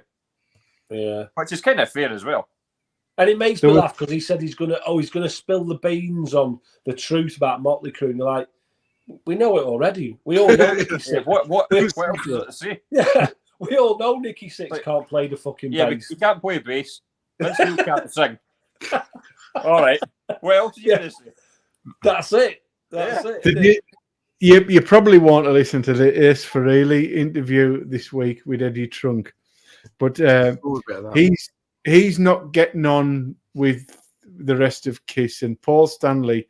I don't know. I don't really know what's happened, but maybe he's tried to get in on these final shows, and Paul Stanley's went fuck off. And but honestly, you should hear Ace Frehley. He's not coherent. He sounds fucking atrocious. Yeah. And he was banging on about. He says, "I've got it, Paul Stanley, hidden in my phone contacts because obviously I don't want everyone to know that it's Paul Stanley in case they see my phone when he rings up. So I've just got him in as Paul S."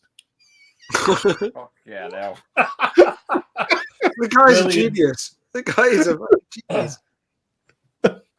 Paul S. And you're Ace Frehley. I wonder who that is. Yeah. Is it that Scouse comedian, Paul Smith? Okay, no. Unbelievable. And then he's on about, and he tried to ring me and he couldn't get through or something, and the signal went and blah, blah, blah. When I scrolled down to the comments, somebody had put a little bit more, a little bit less of the fucking telephone fucking, the whole, he was talking about his phone contract or something for fucking 10 minutes. I lost the will to live. To be fair, didn't John Cyrus also have a bit of problems with his phone as well? Maybe it's never paid for his camera. thing. It's maybe you could get Ace Frehley on the show, Mike. Yeah, just see if I can clean house. I'd try and dig Sid Vicious up, and he'd be a solid bet as well, wouldn't he?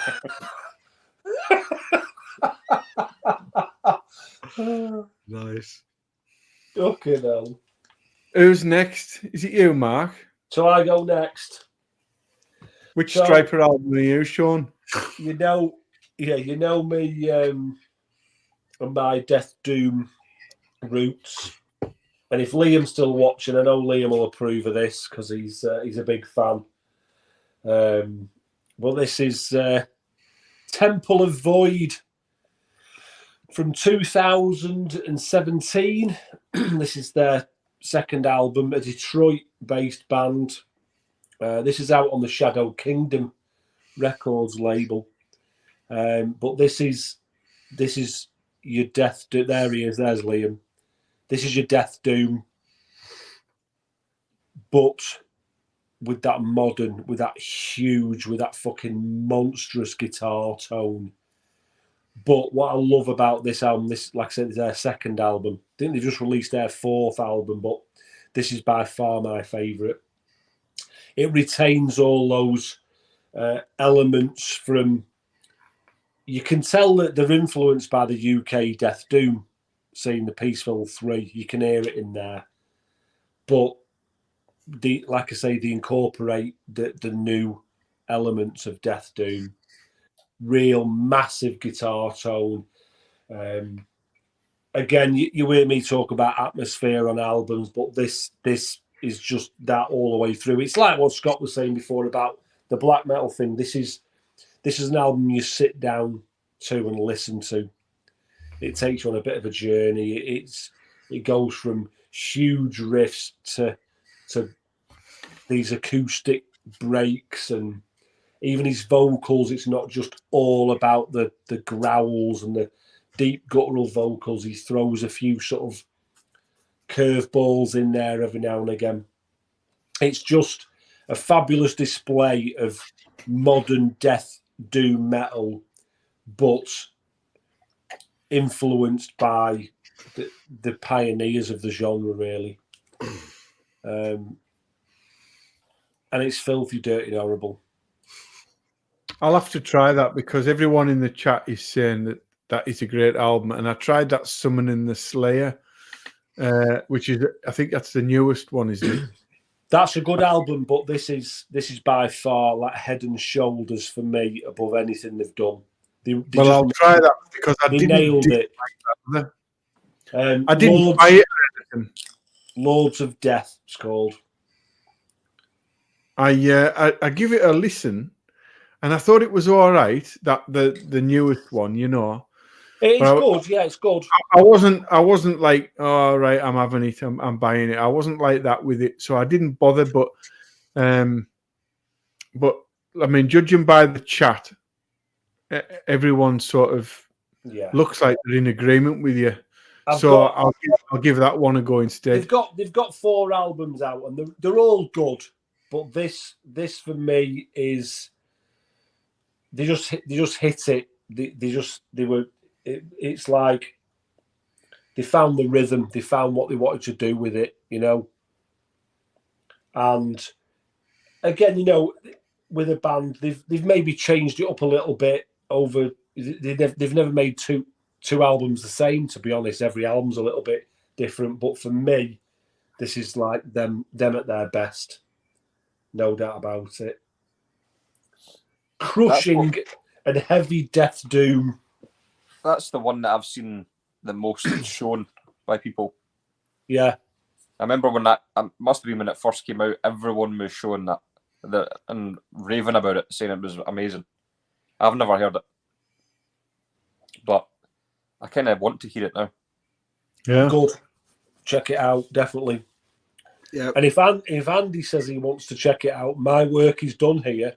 Well, do you know what? I will add it to that list. I have not heard it. I have seen the band name numerous times over the last year on videos. I think there was a lot of people had it in their. You said that wasn't their last album, yeah? No, it's not the most recent one. No. Did the last one have some big bell on it? No, you're thinking of Hooded Menace. Potentially, yeah. Yeah. But that bell or something. Do you know what? I've had my eyes open to different styles, and I'll give it a go. I'll let you know. I'd be more impressed if you did check out A Giant Bell. Well, you never know. Ding dong. Yeah, that's Hooded Menace. Who again, that's worth checking. Do you know what? Funnily enough, talking about the album, you might like that album because that's the latest one by them. They're a death doom band, but that album definitely incorporates a traditional heavy metal element to it. I can see a thread now. Albums with bells on. and Andy loves bells. Yeah. Andy loves big bells. Even I love big bells. She loves big bells. We love big bells. who is next? Is it? It is Andy, isn't it? It's me, yeah. So I'm gonna go with. So I know, Mike, you were saying that you didn't necessarily have a lot to show in this, but there have been a few that you've kind of been a couple of bands that you've turned me onto, and without necessarily getting big into yourself. So I thought I would chuck in Grand Magus. Yeah. Because this is a band I have gone big on, but one that you actually introduced me to in the first place. And I got this one because I remember walking home from work one day and you texted me and said, with a link to an eBay, and this was something like, this is something stupid. It was like £6 or £7. Yeah, it was and I won it because nobody else bid on it. And I thought, well, I'll give them a go. I've heard a little bit about them. But Swedish, epic, heavy metal, slightly doom-laden heavy metal, bit of fuzz in there. And I absolutely love it. And I went from this album in a short time to, God, all of the albums. It's actually taken me long to pick them all up. All of these within a couple of years. And actually, yeah, big shout out to Jürgen. He helped me pick a couple of them up in the collection. The first couple of albums are very much more almost stoner doom, different to what they are now. But again, I like the fact that a band has they've not just come up with a sound and then felt that they've had to actually stick with it album on album on album. So it's the same formula every single time. They have evolved from their first couple of albums, which are very different. I mean, if you really like the more modern Grand Major sound, then the couple of the early albums are actually a little bit harder to get into. But year on year, they've just released some great albums. Well, they must have about 8 now. You sent me that one, and I actually think that. Oh God, is you still got better- it! Fucking hell! Oh yeah, I still got them. I think that is better than Sword Songs. I think so too. But I showed Source Songs because that was the intro. Yeah. It was for me as well.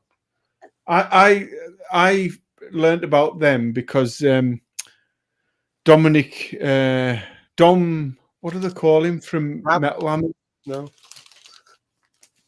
It was on. It was actually on Jim will Fix It years ago. With he was on the Somewhere on Tour with Iron Maiden, and they done a video of it. For Jim will God, Fix that guy. Yeah, no, I remember. Yeah, I Dom. remember Somebody I think, but yeah. he done that. Is there any Even more a top- paedophiles we can mention in this video? Yeah, I know. Domino. Is that him? Jesus Christ. Dom Lawson, that's him. Dom That's Lawson. him, Dom Lawson. He done a top 10 video, top 10 albums, and he said that it sounded like Man-O-War sort of thing, which that was what made me try it out. And I listened to it and thought, fucking hell, that's brilliant. Do you know what? Man-O-War, but not that shouldn't put you off at all. Well, and they wear leather shorts. Yeah, no, but but they always have, haven't they? That's the theme that they always have. They were fur-lined leather shorts. That was kind of all right. Yeah. I have He's 6 right, no, he's Man-O-War right. albums. 6 Man-O-War albums. They're all fucking great. Kings of Metal's a little bit, it's dipping. The quality's dipping by then, but the rest are brilliant. I fucking love them. I didn't get into Man-O-War until I watched The Pick of Destiny.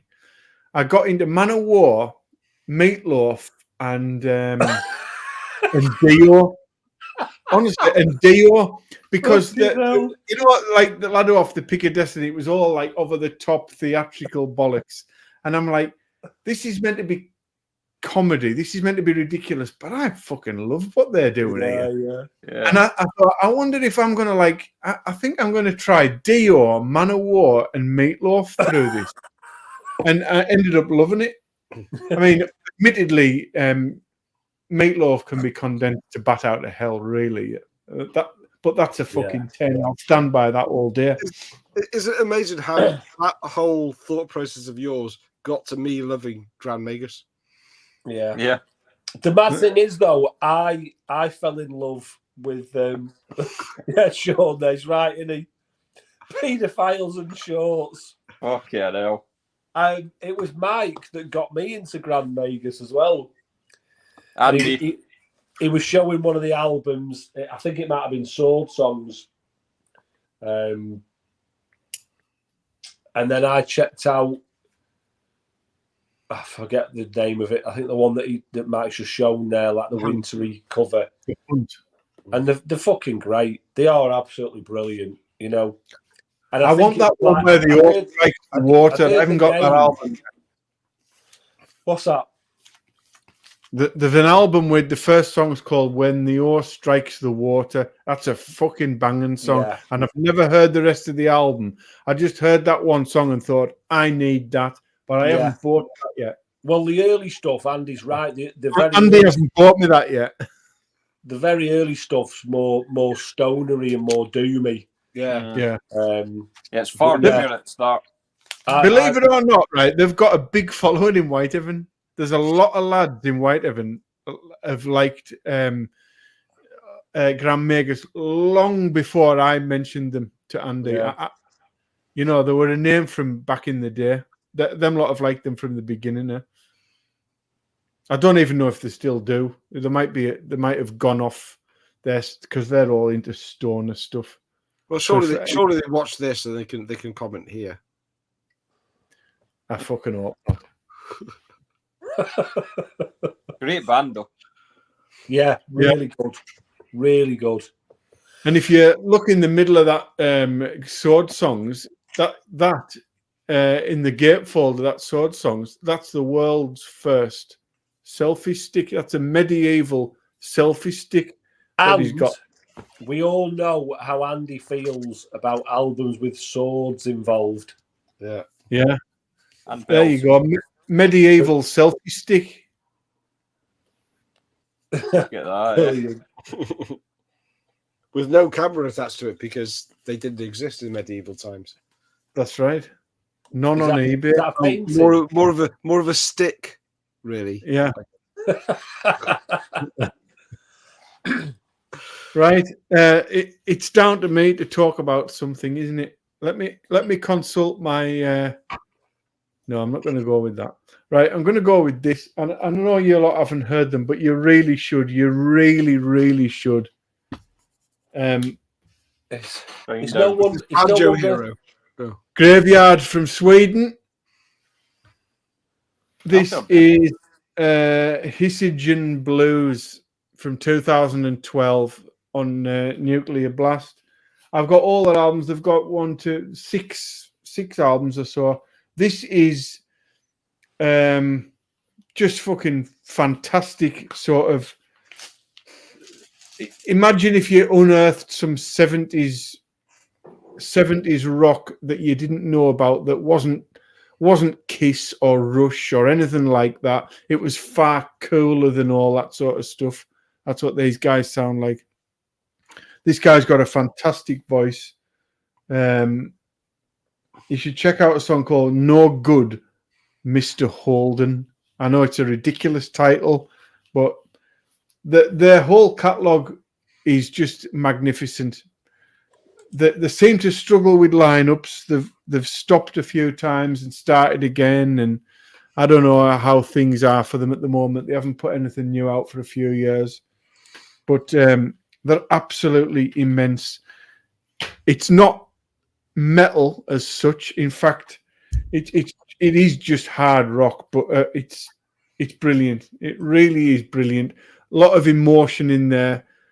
Formidable sort of the most genuine retro type of band that I've ever heard. I mean, you really think, fuck me, what is this 1971 that I've dug up here? There's no like, oh, this is just some, throw, like, what do they call that fucking shitty band that sound like Rush and Led Zeppelin? Van Fleet. Yeah, it's not like that shite. That's fucking awful. It's not like that. This is really earthy sounding, cool as fuck. Genuinely, as if you've dug it up from 1970 or something. And it's been a missing album that you've never heard. The whole catalogue is just fucking immense. I remember listening to. I think it was. Did they release an album maybe like 3 or 4 years ago? And it's like a great cover. I've heard of them. They've got Peace, which is their last album. That's the one I'm thinking of. They've got Innocence and Decadence. Lights Out, which is probably the second best album. That is fucking tremendous. And the first album from 2007. Can't remember the name. I can't even see the name of that. It might be self-titled. It's a fucking cunt to get hold of, that one though. Have you ever shown these ones before? I don't remember ever seeing them. I don't know. I nearly done a ranking on them, and to be honest, it was just because I thought there wouldn't be the interest there. Because I'm intrigued, because as soon as I heard the name Graveyard, I expected to see Mark's eyes light up, but instead he left the sofa. No. I remember listening to that newest one, like thinking it'd be something completely different, and it was. They sound like a death metal band with the name Graveyard. I've got that one. Now Mark's got it. Look, and it is brilliant. It's a quality record. But there is another band called Graveyard, I think they're maybe Spanish, a death metal band, sort of HM2 infused, and I have got a record by them as well. But as soon as I saw Mike show that it's definitely an album worthy of checking out. It's quality hard rock, but not too feel good hard rock, is it? You know, it's got a bit of a dark attitude to it. It's moody. It sounds like the real deal. It sounds like the genuine article. It doesn't sound like a throwback. Let's try and sound retro type of band. They genuinely sound old, and they look old. Yeah. No, go on, Mike. No, you finish. I must admit, though, I mean, I was so fucking pumped to see these guys live, and me and my mate and Julie and that we all went to see them at Birmingham. I can't remember what the venue was. It was quite big. It was quite a decent sized venue. It could have been the O2 Arena in Birmingham, and there was about 70 people in the O2 Arena at Birmingham. It was pitiful, and they were even more pitiful than the turnout. They didn't look up once from the fucking fretboard. All they are is really long hair, flared pants, brown fucking shirts, just looking down like that. Pretty much like when I seen Opeth in 2001, they were fucking dreadful as well. Just like, right, we're doing our thing. This one's called such and such. And then they went off, and it was like, Jesus Christ, that's fucking pitiful. So, you know, they were really, really bad live, and I was pumped for that fucking show. But they were terrible. But the albums are fantastic. And it's on Nuclear Blast as well, you know. So it's they're all on Nuclear Blast. The only one that isn't is that first one. That's a real bastard. That's on something like TP Productions or something. Really obscure. It took me ages to get hold of that one. When you talked about a band that I mean, I've not heard of them. I'm going to check them out. That was like clearly 70s influence, but sounded actually, you know, a modern band. But I know what you're going to show. This band jumped out for me as well. Night. Yeah, they're brilliant. That has a similar vibe. You might. They're really good. It has that 70s vibe, but it's not a 70s sounding band at all. Yeah. They're one I discovered recently, and again, trying to find everything. Some of the stuff was hard to find, but Graveyard is definitely one that I will have a look at now. Yeah, I won a giveaway Metal Marty Mac was doing, and one of the night albums was in the prize. It was like 5 or 6 CDs he was sending. And I was surprised when I got that. I wasn't sure what to make of it at all. I forget what it's called now, the album, but I'm sure Marty, if you're still watching, he'll put it in the comments.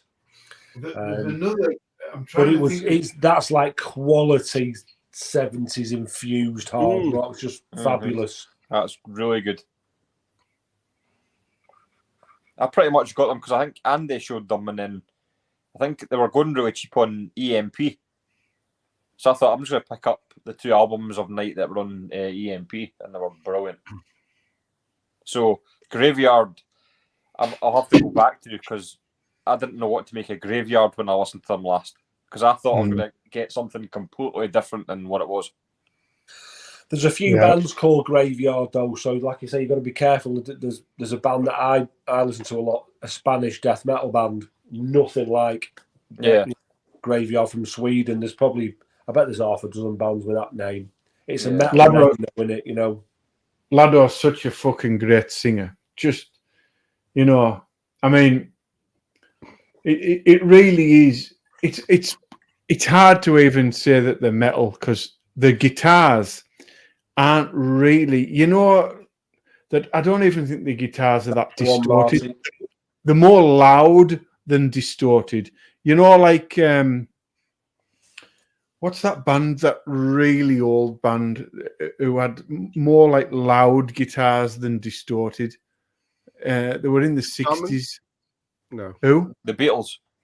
No. Kinks. No. It was Blue Cheer. Blue Cheer. Yeah, they're Oh, almost. shout, Scott. Shout. They're almost like that. They're almost like they're not quite distorted, the guitars, but fucking hell. One of the best things I've heard in the last 20 years, that band, easily. No, Better than, I mean, it's the cool factor that they've got as well that they bring to it. That they're absolutely cool as fuck. That, you know, that you'll get that vibe from them and you think, oh, right, yeah, they don't even know what the fuck cheese is. It's not in their vocabulary. Everything is just cool. Andy, you've gone on mute. and they can swim, which is always handy. Yeah, because I was fanning it about. I didn't want you to listen. He's having a farm. He was That's having what it's for. So you having a can good old piss about with stuff, and you good don't old stop beer the fart. conversation. I'm trying to find this other album. Yeah. Oh, Which is what I was trying to do. Which is why I was on mute, so I didn't fanny about. Just all right, okay. Yeah, but we There we want go. to we all want to hear you fannying about. Yeah, what Yeah. you fanny about loudly. Modern technology. We're all friends here. Right. Did you get it? Yeah, Metal Marty Mac said high tides, different skies. The night Yeah, out. that's that's great. right. That's a good one. Distant, is it Distant Skies? Oh, I High don't know. Tides, Distant Skies. That's the newest one, I think. That's a good one. That's a It's got fucking belter. It's Yeah, got like a bridge in the front. that's the one. That's the one. Yeah. That's a good one. Yeah, great album. And a real grower as well. I like those albums when you hear it. It's like it doesn't sound that much at first. Do you know? You think, Yeah. oh, I like that. Yeah, I like that. But the more you listen to it, it just slowly seeps in. It's Oh, fucking yeah. magic. Yeah, well, it's one of those that the vocals were a bit of a challenge for me to start with, but I realised that they were an integral part of the sound and the music and the atmosphere. Yeah, absolute quality. Just before we move on to somebody else, just whenever I mention Graveyard, I always feel like I have to mention Witchcraft.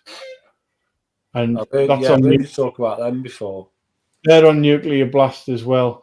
And that album's from, I think it's 2016, 17, something. Nucleus. That is fucking outstanding. The title track, right, is 16 minutes long. And after about 4 minutes, Wow. it's kind of done the whole song. But for the other 12 minutes, the melody that he all of a sudden stumbles on with the guitar, he just does it with his mouth. It's fucking mesmerizing. I mean, I realize I'm selling it to you like that because I know that sounds fucking awful and that you don't want to hear it. And what I'm saying is, imagine how ridiculous that is, but it's fucking awesome. You've got to try that album out. Listen, anyone who can do anything with their mouth for 12 minutes is a fucking winner in my book.